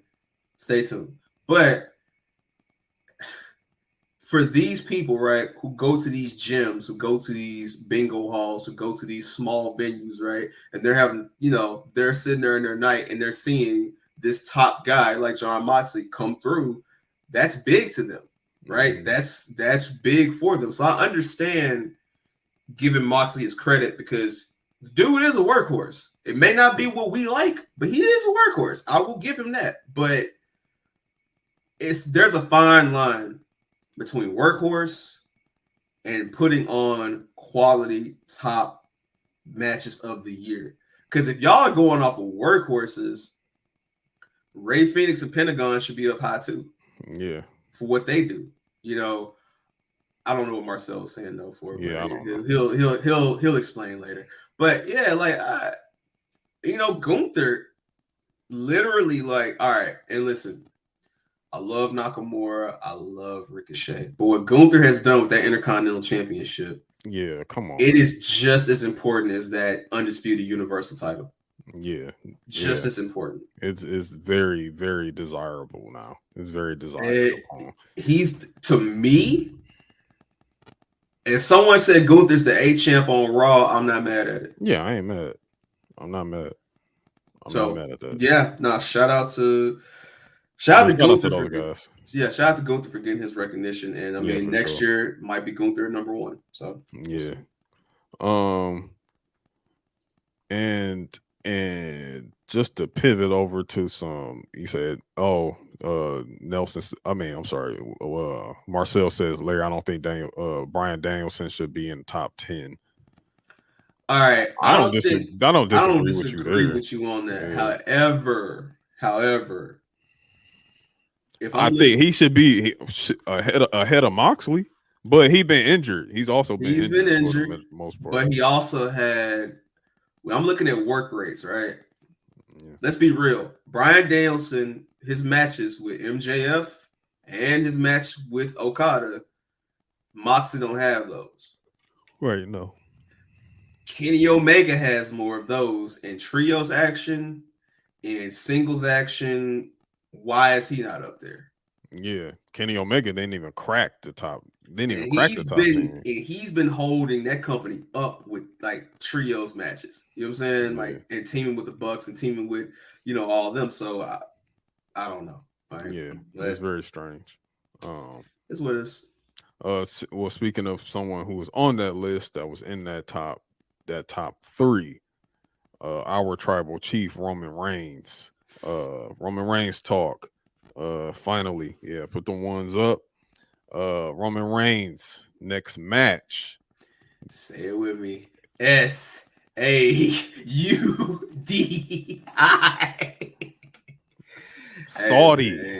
Saudi. Prince of Arabia, man. Yes. Prince of Arabia has requested Roman Reigns' services for November 4th for their event in Saudi Arabia. And he'll be back on television leading up to that match. So It's looking like Roman is going to be coming back to TV in October. Absolutely. He's got to be. He's coming back to TV in October. However, the exact date is unclear right now. I'm guessing, because let's see, John Cena's got about 7. He's got 7 altogether. So he's got about 4 more days. No, John Cena's last televised date for TV is October 27th. But John is also scheduled to work Saudi as well. Oh, interesting. It won't be Roman. No. Because we already know where this is leading up to, and especially based on what happened on SmackDown, it's going to be AJ Styles. Yes, without a doubt, it's going to be AJ Styles because they're going to continue this story on between AJ and Jimmy going into Saudi. You know what I'm saying? Yeah, and I could easily see. I mean, another thing that I remember, a lot of times during these weeks, they'll have season premieres and fall premieres and things like that. I could totally see, because that's when Roman wrestles on TV. Like when the network says, "Hey, we need one Roman Reigns match for the quarter." So I could see a Roman Reigns, Jimmy, and Solo versus the OC. I could see that, leading into this pay-per-view. So premium live event, excuse me. But yeah, I can totally see that. And as far as tag match, I mean, after SmackDown, Solo and Jimmy versus AJ and Cena will definitely be on a television match soon. Yeah. I could totally see that being done. So Fastlane, I don't know what Cena's doing. It could be Solo. It could be Grayson Waller. It could be Grayson Waller. Yeah. It could be LA Knight. You don't know. We don't know. Yeah, we don't know. But Roman being back is interesting because Roman has not been in any promotional material at all. Yeah, none. And what that tells me, I think Roman's taking that big break after 40. Yeah. Yeah. I think this means that WWE is focusing on who they know will be there in the future. Mm-hmm. And for Roman not to be there at the stock exchange was like, yeah, they focusing on their future. They now. focusing on the future. Yep. Yeah. So, which is fair to as say. they should. As they should. Well, but as you know, as we talk about the future, we also have to talk about the past. Oh man, you mentioned princes and kings and guys, from countries, there's a nice, king of Qatar, you know what I'm saying? Yeah, this bald son of a bitch. Before we get there, do you want to just quickly run through what we saw this week on Raw and NXT? Yeah, we can talk about we can do a quick little run through of Raw. Really like the biggest thing that stood out on Raw. Well, we had a really good opener there with Judgment Day defeating Kevin Owens and Jey Uso because Jey Uso missed the super kick and hits Kevin Owens. I'm really loving the Jey Uso shit right now. That's probably my favorite shit on Raw right now. Jay being paranoid like this every chance he gets is hilarious. So that's my favorite thing on Raw right now. Because right now you're seeing Jey Uso become he's having a redemption arc. He's trying to like get back in the good graces of people, trying to get forgiveness for all the shit he did during his bloodline. Yes. Reign with his family, so that's really good stuff there. More to come there for sure. No Sami Zayn. I'm guessing he's nursing that elbow injury. So they're gonna keep him off a little bit. Yeah, I mean they got to sell that they're banged up. Yeah, after losing those titles, because otherwise they have a title rematch. But I think right that'll probably happen soon. You also have the mid card is still booming. You got Tommaso Ciampa getting in the mix. Yeah, Tommaso Ciampa jumping in the mix of the Imperium thing. Because we were celebrating. Finally, Gunther put the Honky Tonk Man in the dirt where he belongs. Sorry, good. He put him in the dirt. He got he's all-time Intercontinental Champion now, the highest ever, the most high. Longest reigning Intercontinental history in history. Shout out to him. Shout out to him for doing that. For getting that, but also what a good look for Tommaso Ciampa, because this tag match was like really good. Ciampa jumping in on this because he's really on his DIY shit. Do the knowledge. Yep. Yeah, he's on that DIY shit. No DUI. No DUI, but DIY. He's on that shit right now. Helping out Chad Gable there. They had a tag match where they defeated Imperium. I liked how the ending was, with them both having Gunther in one submission from Ciampa, and then the ankle lock on Giovanni Vinci from Chad Gable. So the Gable and Gunther thing is not done yet, which I'm glad. I'm glad that's not over with. And Rhea Ripley and Raquel Rodriguez have another rubber match for the world heavyweight. Before you get to that, Drew McIntyre is Drew McIntyre got bodied. Drew McIntyre is on. Yeah. Drew McIntyre is Claymore somebody. Yeah, somebody's getting Claymore soon. The Scottish psychopath is on his way back, and when he comes back, run. And the fact that he's reminding Jay every chance he gets, I ain't forgot none of this shit when y'all beat my ass in front of my people, and I'm singing Sweet Caroline with this ducking ass motherfucker. Yeah. So yes. Yeah, and then like he said, like, Woods throughout the whole, it sucks, you won your title in front of no crowd. It was like, damn, okay. Yikes. The world was on fire at the time, Xavier. But and he told him, he said, you don't want to do this. Don't do that. He went out there, bro. Shout out to Xavier Woods for knowing how to sell, because boy, he whooped his ass like all over that ring. They had a good match too. Yes, they did. Yes. But yeah, pivoting over to Raquel and Rhea. Biggest the top news of the night. And Yeah. all what we thought was gonna be the craziest news of the week too.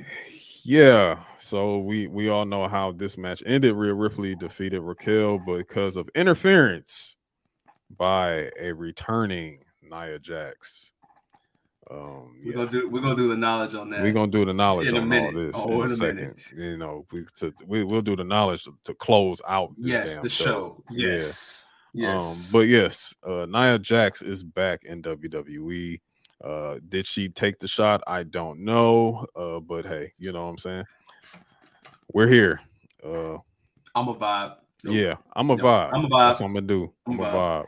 She took this one shot she took. But hey, you know, and that was the headbutt that she gave to Rhea Ripley. There. And the bonsai drop. And the bonsai drop.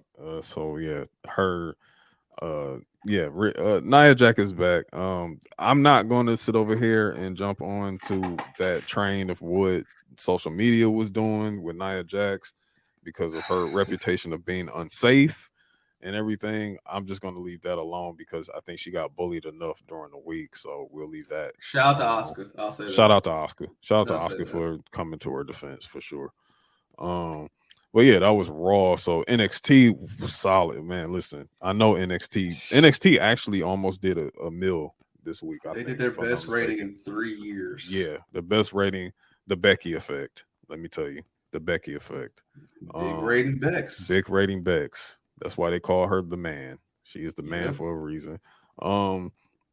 But let's see. We start off with a banger from Ilya Dragunov and Wes Lee. My son losing hope. He lost hope. He took his ball and went home. When they showed his wife, I said, "Yo, that's different. That's different. We breaking fourth walls there." Sean is the biggest. Sean and Hunter are the biggest Jim Crockett promotion marks that I know. And marks of themselves. And marks of themselves, bro. Because Sean loves to he loves to put his own spin, like he's remixing his own storylines with Wes and with Melo. Smile, yeah, he lost his smile, bro. He said, "I'm done. I quit." I mean, it's Dragunov, bro. You wasn't gonna be Dragunov, man. Come on, man.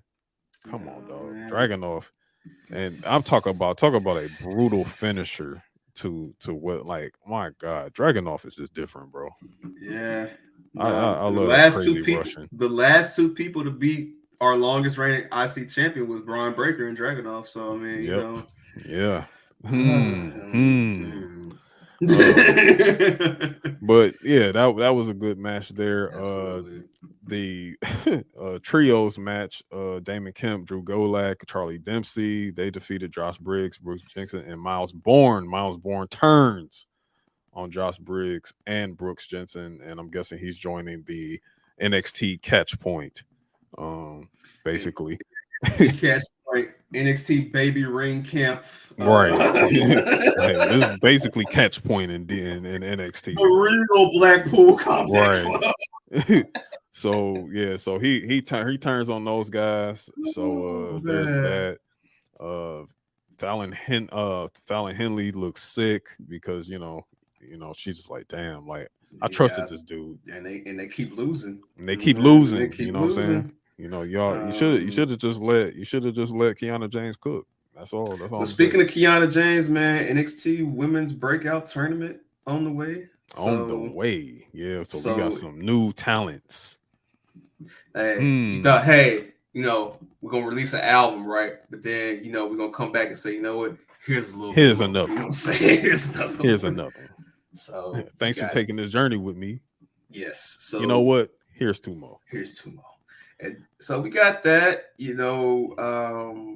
get Dom and Mello set up for next week, which is going to be a fun one. We get Tyler Bate versus Pete Dunne next week, which is money. That's money. Fight forever. You know what I'm saying? British edition. We've been here before. We've seen what they can do with each other. When they were youngins. Now they're adults. Yeah, they hate each other. We've been here before. Yes. So yeah, we got that coming up. like you said, Tyler Bates defeats Axiom. The Creed brothers defeated Malik and Idris. Hey man, they need to go ahead and just make this a multi-man ladder match, tag ladder match at No Mercy. Just give it to us. Yeah, they might as well. So we did that. Let's see what else we got. Nathan Frazier defeated Akira Tozawa. Lyra Valkyra defeated Dana Brooke. No surprise there. And of course, the grand finale of them all, which is really was a banger of a match. Becky Lynch defeats Tiffany Stratton, and she becomes the NXT Women's Champion for the first time. So shout out to Grand Slam Bex. Shout out to her, man. Shout out to Bex, man. We will cover this more, and yeah, man, I'm expecting a rematch between her and Tiffany and No Mercy, probably. Yeah, probably a rematch. Will Bex have this title very long? That's a good question right there. I don't know. I have a thought, but I'll save it for SmackDown. Okay. And we will save that, table that for SmackDown. And let's save $7 for last. Let's go through the rest of the show without $7. Brother. Let's go through the rest of the show. Just to give them their proper time. I need a card. Oh, I got you. Okay. Stay right there. I got you. So first match of the night is, Too Sweet Me Brother, Finn Balor, AJ Styles. Volume 57. So good match. AJ was without his good brothers again, because he told them, y'all can cry in that Corolla. I'm trying to cry in a Maybach. I'm about this money. So, y'all just gonna have to do what y'all gotta do. Finn is still recruiting Usos to his field. You know what I'm saying? He's like, hey man, the more the merrier. Now I ain't gonna hold you. You keep on inviting all these Usos. JD can't get no love. It's just like, no JD. JD can't get no love. So yeah, that was funny. Like if I was Funko Pop head, I'd be like, look, bro, I've been putting in work. I done won y'all titles. Like, brother, can I get something? Like, do I need to go back to NXT and win the Heritage Cup? Like, what do I have to do to be down? Like, my brother, what do I need to do? So shout out to the Judgment Day for running WWE. They also sold Rhea Ripley's injuries to Nia Jax as well. So that was fun. So that happened. So that wraps up Judgment Day. And speaking of factions, man, my boy Santos came out in that suit. Yeah. Santos is in the suit. He's wearing a suit. Everybody else is wearing t-shirts. Yo, Joaquin Wild, the hat thing. Please, bro. Please take that shit off. The 97 puff sombrero top hat. That shit is crazy, dog. Take that shit off, bro. Take that shit off, bro. The brunch boot hat. Yeah, that brunch boot hat. It just came out of nowhere, bro. Like, wait, what are you doing? Like, come on, dog. They got that Kung Lao hat just came out of nowhere. The funniest part was when fucking Joaquin was so mad. He was like, Cruz del Toro. Yeah. He was so mad. He was like, "Hey, you think we some bitches or something, man? Get in this thing right now." He started talking like Baby Joker, like, bro. Like, shut legit. the fuck up. Oh, that's that like warrior. I didn't like Houdini. But then, like, there's a funny post, like, video on YouTube, and Santos is talking, and he's like, I can't believe they interrupted us. Next week we handle this. But Ray, don't forget what I asked you. I'm like, yeah. Turn is coming, man. Yeah, it's coming, dog. It's time. It's time, bro. It's time. Man. I'm tired of him being Ray Mysterio's weed carrier. It's over, bro. I love at the end of the match when ever KP I love at the end of the match when Street Profits are doing their like, you know, hey to all the crowd and shit. Bobby, look, he said, if y'all get in there, like the job ain't the Kobe Bryant job ain't done. Baby. The boys Job never getting a mic like again. Never. Brother, he said, look, he said, job ain't done. Job ain't done. You better go beat their ass. Like, you gonna whoop their ass or whoop your ass? Which one you want to do? Exactly. Nah, but when Dawkins socked Ray, that's when Bobby was like, oh, all right, let's go. Yeah. It's like, nah, listen. So we might get a triple threat. We might get Kong Wow. Y'all, yeah, that's crazy. This is too much MK. Too much MK. Crazy. And I'm itching. I know. Itching right now. I know. But yeah, great segment. Faction Wars, Winter Wars, as I call it. Yeah. Shout out to, speaking of tag teams, shout out to my favorite tag team on SmackDown, the Yes Boys. You know, we see the injury. Yeah, we see the Yes Boys pretty deadly pull up with the wheelchair. I don't know how your shoulder is hurting, but you're in a wheelchair. That's what Adam Pearce wanted to know. But hey man, I'm down for anybody selling like this, bro. Like they are having the time of their lives. And how Adam Pearce is not able to break kayfabe, like laughing at these two goofs. Listen, man, shout out to them. Look, what I say, they the Edge and Christian, they UK Edge and Christian, bro. Hey, bro. Yes. And you know, other factions, you know, Shotzi is scaring the good women. I ain't gonna call them. She's scared. She scared me too. She's scared, and it was me. Yeah. I was scared too. Yeah, you know what I'm saying? I'm scared. Anakin face, like yeah. It's time to wrap that shit up. I'm not gonna hold you. It's time to wrap that up. Because for real, I don't know. I don't know what we do. Bailey, you gotta do like a, I don't know, hair versus hair match. Like, I don't know, like some gotta give, man. Asuka and Io will be headlining next week, which I've been waiting on this moment for so long, so that's gonna be great. LA Knight wraps up with Miz and tells the whole world, "Look, I'm leaving with something, so keep your eye on." He said Roman. I said, "Not today, buddy." Hey, slow down. Hey, man, you might get the match. You getting too close, brother. But, hey, brother, I don't know what you think you're gonna get over with, but that ain't here. Not that. Yeah, man. So yeah, I would very much enjoy a Roman squashing LA Knight thing just for chaos purposes. But it's happening. You're too close to the sun. I don't know if it's happening in front of the Sheik. I don't know if it's happening in front of Chicago. I don't know if it's happening in December. Oh, it's happening. that man sat up there and said Roman Reigns. Now I said, brother, you are tripping. Hey man, they striking while the iron is hot, so I respect it. But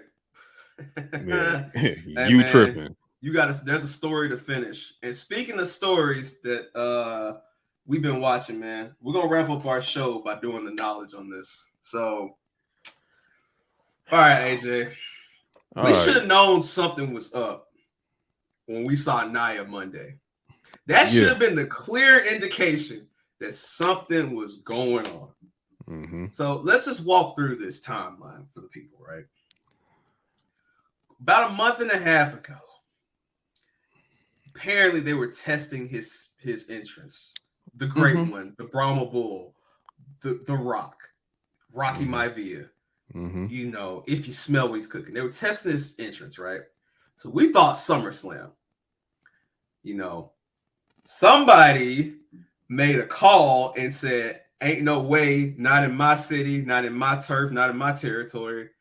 And it didn't happen. So it was like, okay, whatever. Then we see Nia Jax, and it's like, okay.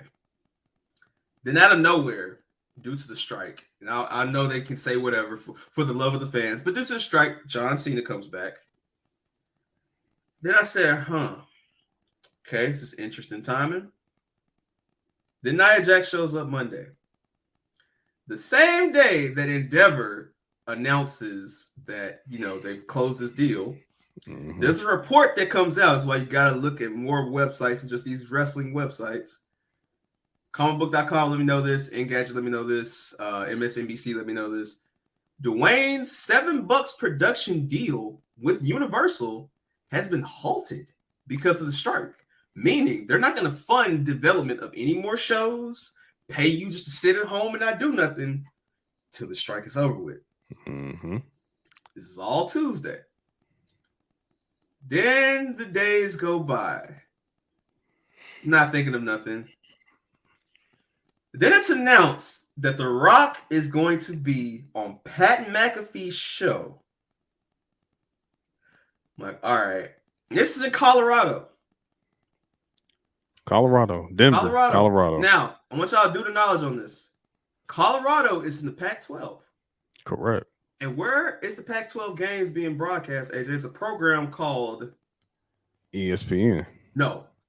Big Noon Saturday. I'm sorry. On Fox. On Fox, correct. Now, where's Pat McAfee's show? Pat McAfee's show currently is on ESPN. Where's the XFL filmed? The XFL rights, TV rights, are currently owned by ESPN. Who did The Rock big up during his time period of Pat McAfee's show? A certain black coach. What's his name? Deion Sanders, Prime. And where will Colorado be next year? Colorado will be in the Pac-12.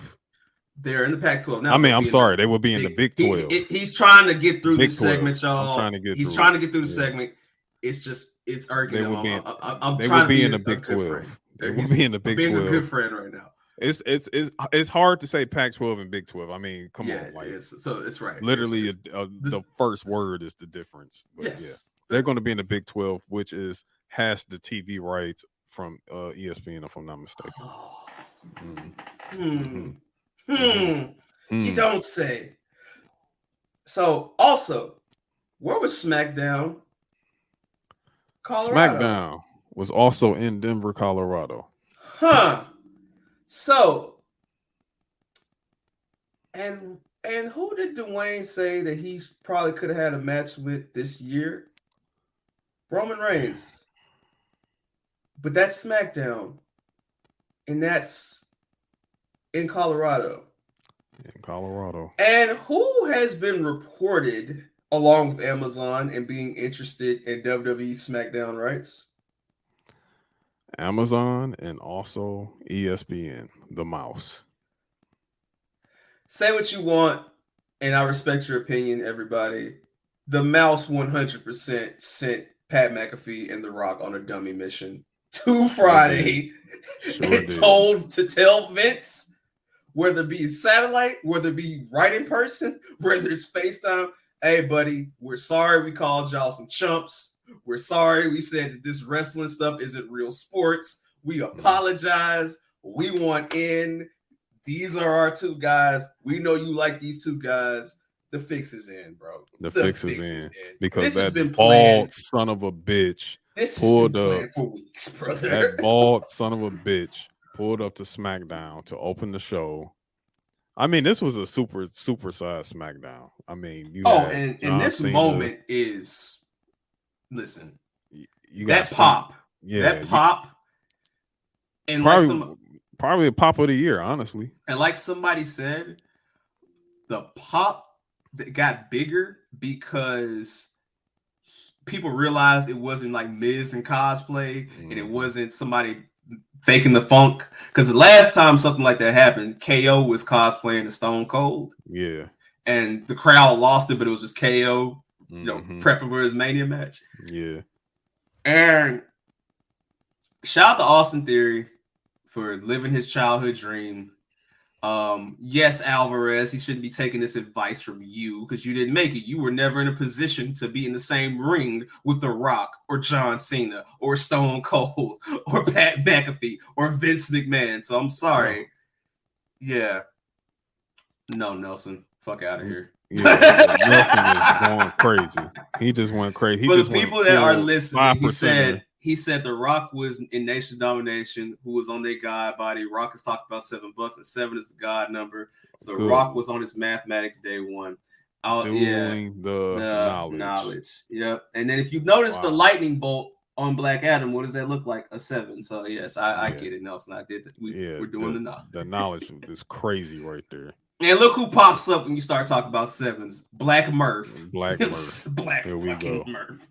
Yeah, man. Fuck out of here, Dwayne. I see the bullshit, bro. Been playing for a month, bro. Let me tell you, Dwayne ass would be, if that damn strike wasn't going on, his ass would be right there at a movie set filming a Christmas movie right now. Listen, Dwayne.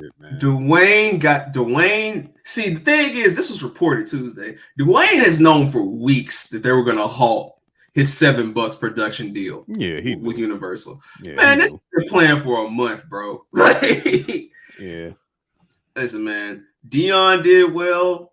As we're recording right now, that game is on. And when we get done recording, y'all can check us out in the Discord. Yes, we will be in the Discord. We are in the Discord. And I know that everybody in this comment section right now is a part of our Discord. So salute to the supporters. You know what I'm saying? But for everybody that, is listening to this, we have more announcements. I would highly suggest you tap into this week's Show Your Work, because we'll be going over those announcements and what you can expect from the Discord and from us as a podcast. But that being said, and yes, KP, that's an announcement of an announcement, asshole. Yes, another one. KP gonna be like, here go Tony Larry again. Tony Larry. Here go Larry Khan. I'm Larricon, not Larry Khan. Dude, hey, Farrakhan, not the fake Khan. Do the knowledge. But yes.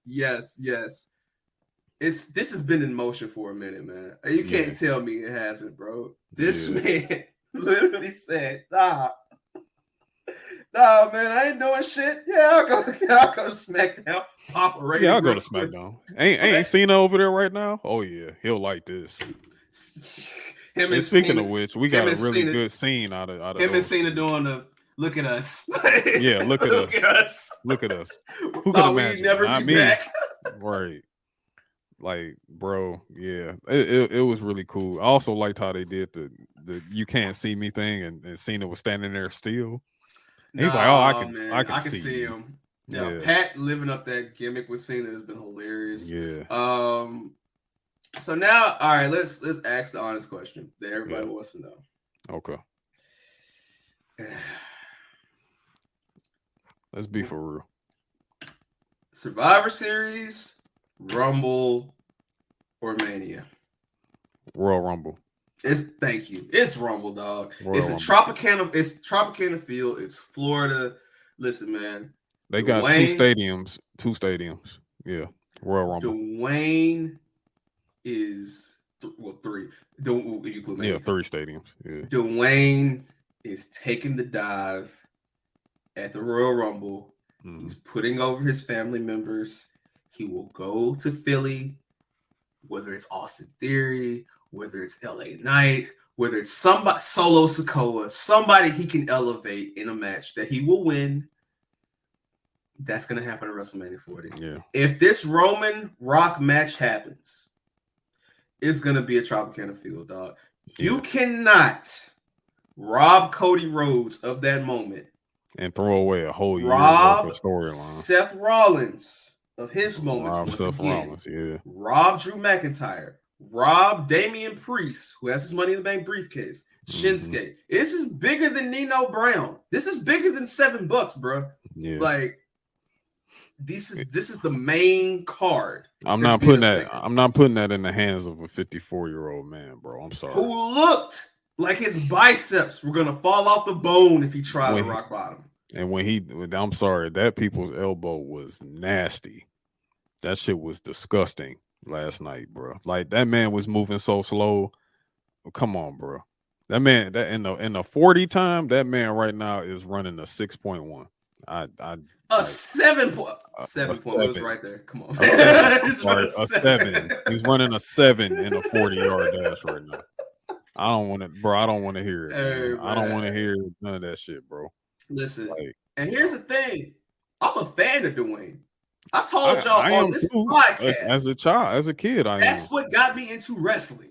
Yeah. But I am an adult now. I have a responsibility to be real with y'all. Dwayne is literally politicking right now, man. Yeah, man. Like, he's not low. And I cannot wait for the promo that Cody is going to cut on Monday. Because Cody was watching all this and said, okay, touche. So, look, I'm going to say now, I'm calling burgundy suit for Monday. Cody seems like a burgundy guy for Monday. Oh, yeah, it's going to be definitely righteous gemstones, Cody. Monday. Yeah. Yeah. Bells and whistles on the suit. Yeah. Maybe a peacoat. He might pull out a peacoat. Might pull. It's fall. We're getting cold. It's getting cold, man, though. So you might see the suit peacoat combo. Yeah. Fucking Dwayne, man. Dwayne, please. Dwayne, nah. Please.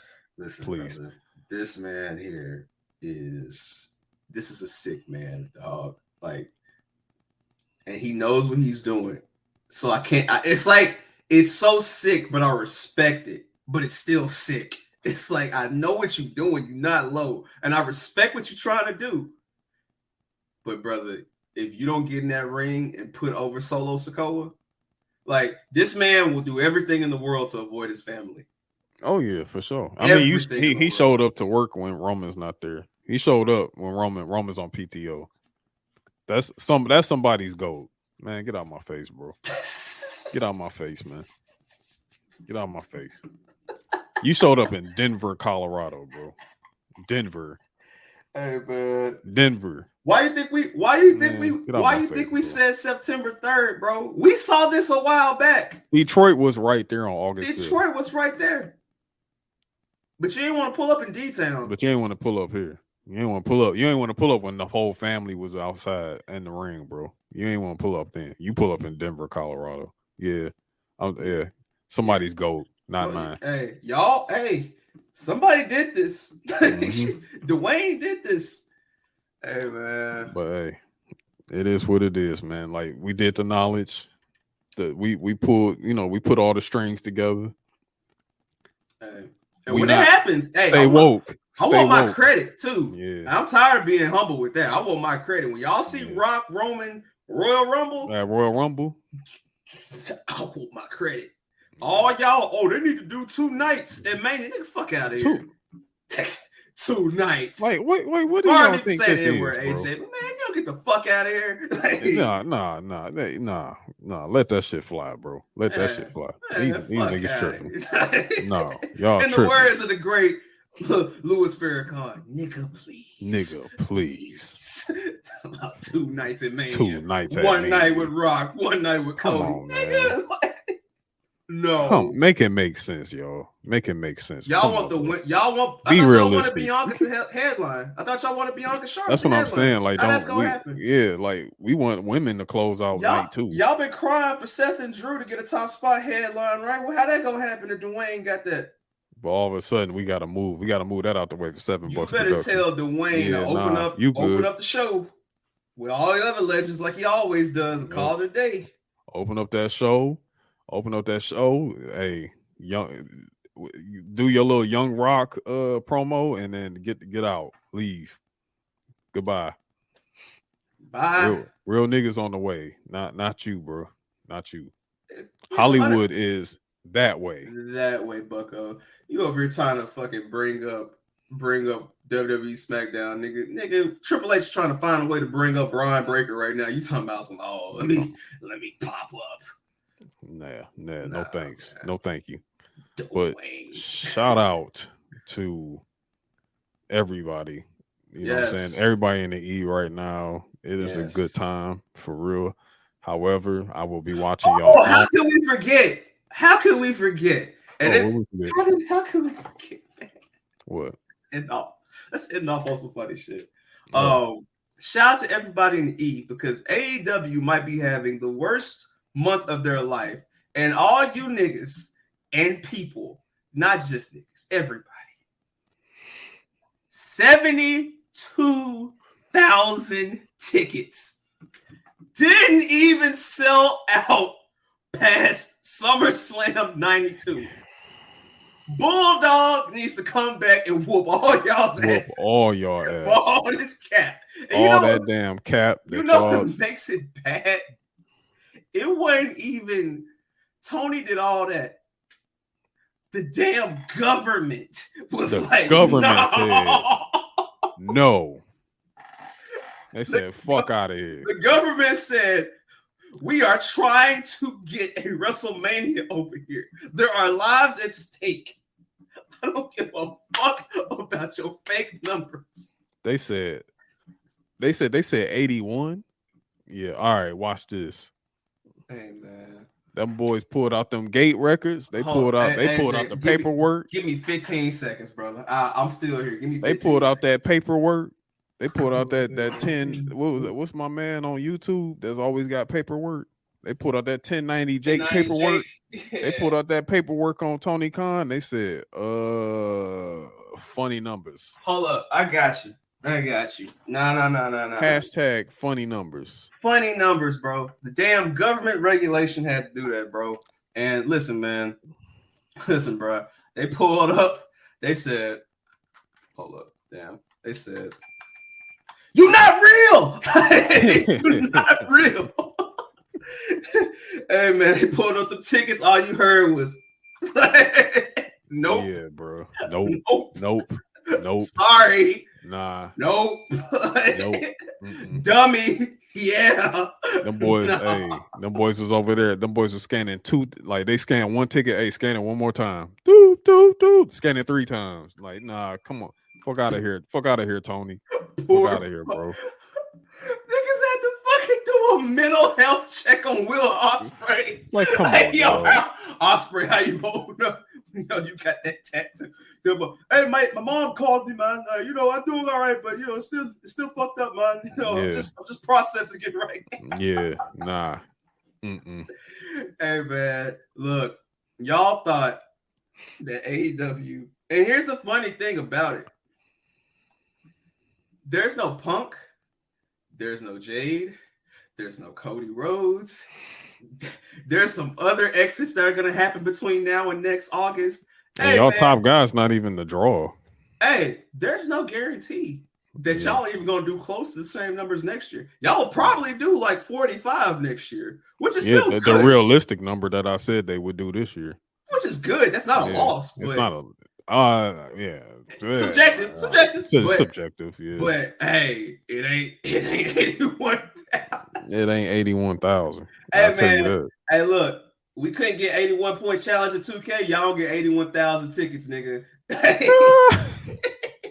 Enjoy purgatory, motherfucker. Not real, bro. Not real, bro. But that was that, and I totally forgot about that because it's so absurd. It's so crazy that they even had the audacity to do that. Because when they said 81,000, I said, yo, that's funny numbers, bro. I don't want to hear that shit. 81,000 people did not come to watch MJF and Adam Cole wrestle 2 times. Look at how it came out. Y'all know 81,000 after Mad Dog CM Punk had Tony Khan scared for his life. Yeah, had him scared for it. He lunged at him. Yeah, come on. And he was in fear of his life. And he turns around. And the numbers didn't even match up. They ain't even have a car service for CM Punk. You gonna sit here and tell me y'all sold 81,000? That man had to take the subway. He had to take the subway, the tram. Y'all got surveillance. Somebody got surveillance of the Jungle Boy CM Punk tape. I still need to see that. Yeah, but I need to see the tape of Tony Khan getting the call from the Prime Minister's regulation crew saying, "Hey, bro, nah, bro, it's over with. It's Jover. It's Jover. Bro. It's Jover. It's Jover, bro." That's 72,000. How do you? That's a crazy margin, bro. Like, I know WWE can sit up there and say, oh, our WrestleMania ticket, we did 83. It's 85,000 people in here right now, but really it's 81,000. Like, I can see that little bit. And you know why? You know why? Not a whole 10. You know why people are on this, bro. You know why people are on this? Because when WrestleMania 32 did 102,000 tickets, right? Yeah. Oh, that wasn't the real numbers. We're going after the real numbers. So you brought this on yourself. Yeah, you kind If of. you would have just shut up. If you would just shut the fuck up. We'd have been like, damn, bro, 81,000. That's cold, bro. Like they did that, bro. They did it. They almost did 90, but they almost filled the whole stadium. But I knew it was some bullshit when I saw them empty seats up top. I knew it was some bullshit. Y'all can't fool me, bro. Y'all can't fool me. Y'all can't. But shout out to y'all though. Shout out to y'all. Keep the scam going. You know what I'm saying? Sooner or later, Collision is probably gonna be off the air because we already know it's a mess. They got the WBD deal too, right? Where they going to so allegedly, we'll follow the story, but allegedly, we'll follow that up. Like allegedly, starting next year, they'll be getting 12 pay-per-views on Max. So yeah. Once again, as Nelson said, they lied. They said we weren't going to be like WWE, and look at what they're trying to do. And look at what they're doing. So, so much for nostalgia. Somebody's favorite company couldn't outsell matches on a card 30 years ago that had Nails defeating Virgil and Crush beating the Repo Man. Papa Nasty. Shango beating Tito Santana. Nasty. Disgusting. Duggan. Someone's GOAT.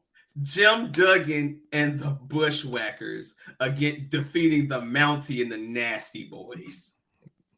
Someone's GOAT. Rick Martel and Shawn Michaels ending in a double count. Now, rest in peace of Sensational Sherry, but come the hell on, man. Come on. Disgusting. Absolutely disgusting. Oh, shit. Oh, man. Hey, man.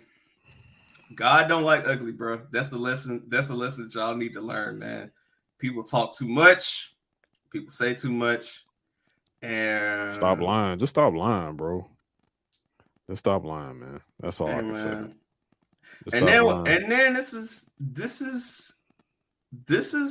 getting sad because I mean, even now, bro, Collision, who they can fit 15,000, they only got 3,000 people there for Collision tonight. Yeah. Only 3,000 people for Collision. Only 6,000 people for Arthur Ashe. Yeah, bro. Y'all can't go back to Chicago. It's bad. So. Pretty bad. But you know what's not bad? Midcarders and Catering podcast. Man. No, it is not. No, it is not. We are the greatest. We are the best. We almost done. We almost there. We almost at the 5-0. We're almost at the 1 year. You know what I'm saying? We coming close. Coming real soon. But you want to know who also is the best, and that is Show Your Work Network. Oh man, listen, man. You know what I'm saying? My guys over there, man. Shout out to Nelson for pulling up for that brief second. You know what I'm saying? He was able to get his shit off. Winston holding the comments down. Nelson's still in the comments. Shout out to KP. As a fact, shout out to Black Announce Table. They hit the 300. Hit the GBE horns. Yeah, man. Hit those horns. Like, you know what I'm saying? Like, good job to those guys. Absolutely. Congratulations to them over there. Shout out Eve. Shout out Cody. Shout out KP again. Shout out Chrisann. Shout out Manny. Yeah, all those guys. Shout out Mouse. Everybody yes. over there. Yes. But yeah, man. Shout out to Ant too. Ant's yes. Hey man, look, Ant is a very busy man. Yeah. Ant, I appreciate the opportunity to fill in for you every chance I get, brother. Appreciate you. Shout out to the MKU Network. Shout out to, the Most Known Unknown podcast. Shout out to Fisticuffs and Buffs. Shout out to Taker's podcast, Gaming Podcast. It's a lot of stuff Ant has going on, and sometimes he's too busy for his damn self. So, Ant, from me to you, take a break, my brother. Yeah. I know AJ took his break and came back with a vengeance. You know what I'm saying? Oh yeah, man. Had to get disgusting, bro. Hey, had to get my shit off. Hey, man. I've been too quiet. Yes, sir. I'm tweeting too much. Hey, man. I gotta talk. Hey, can't stop. Won't stop. Yeah. I don't know how to stop. You know what I'm saying? Yeah. All right, and I want to give a shout out to my guys to Show Your Work. Nelson, Youngin, Winston, a lot of stuff coming up, as I mentioned before. Tap into us this Wednesday. Not this Wednesday. We have stuff coming this Wednesday, but tap in on Thursday, 9/8 Central. If you follow Midcarders and Catering, we might have another surprise for y'all this week, but yes, sir. We'll just let the world witness that, you know. And I don't have anything else, AJ. But you know, this has been a wonderful Midcarders and Catering. Thank you, everybody. We're gonna head over to the Discord, and you know, on that note, take 22. Take 22. And see. Yo.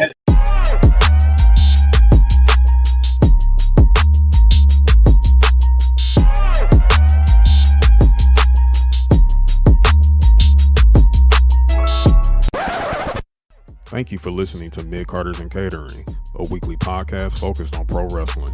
Midcarders and Catering is produced by Amir Johnson. Written, researched, and hosted by Amir Johnson and Anthony Page.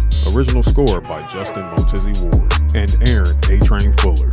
Midcarders and Catering podcast is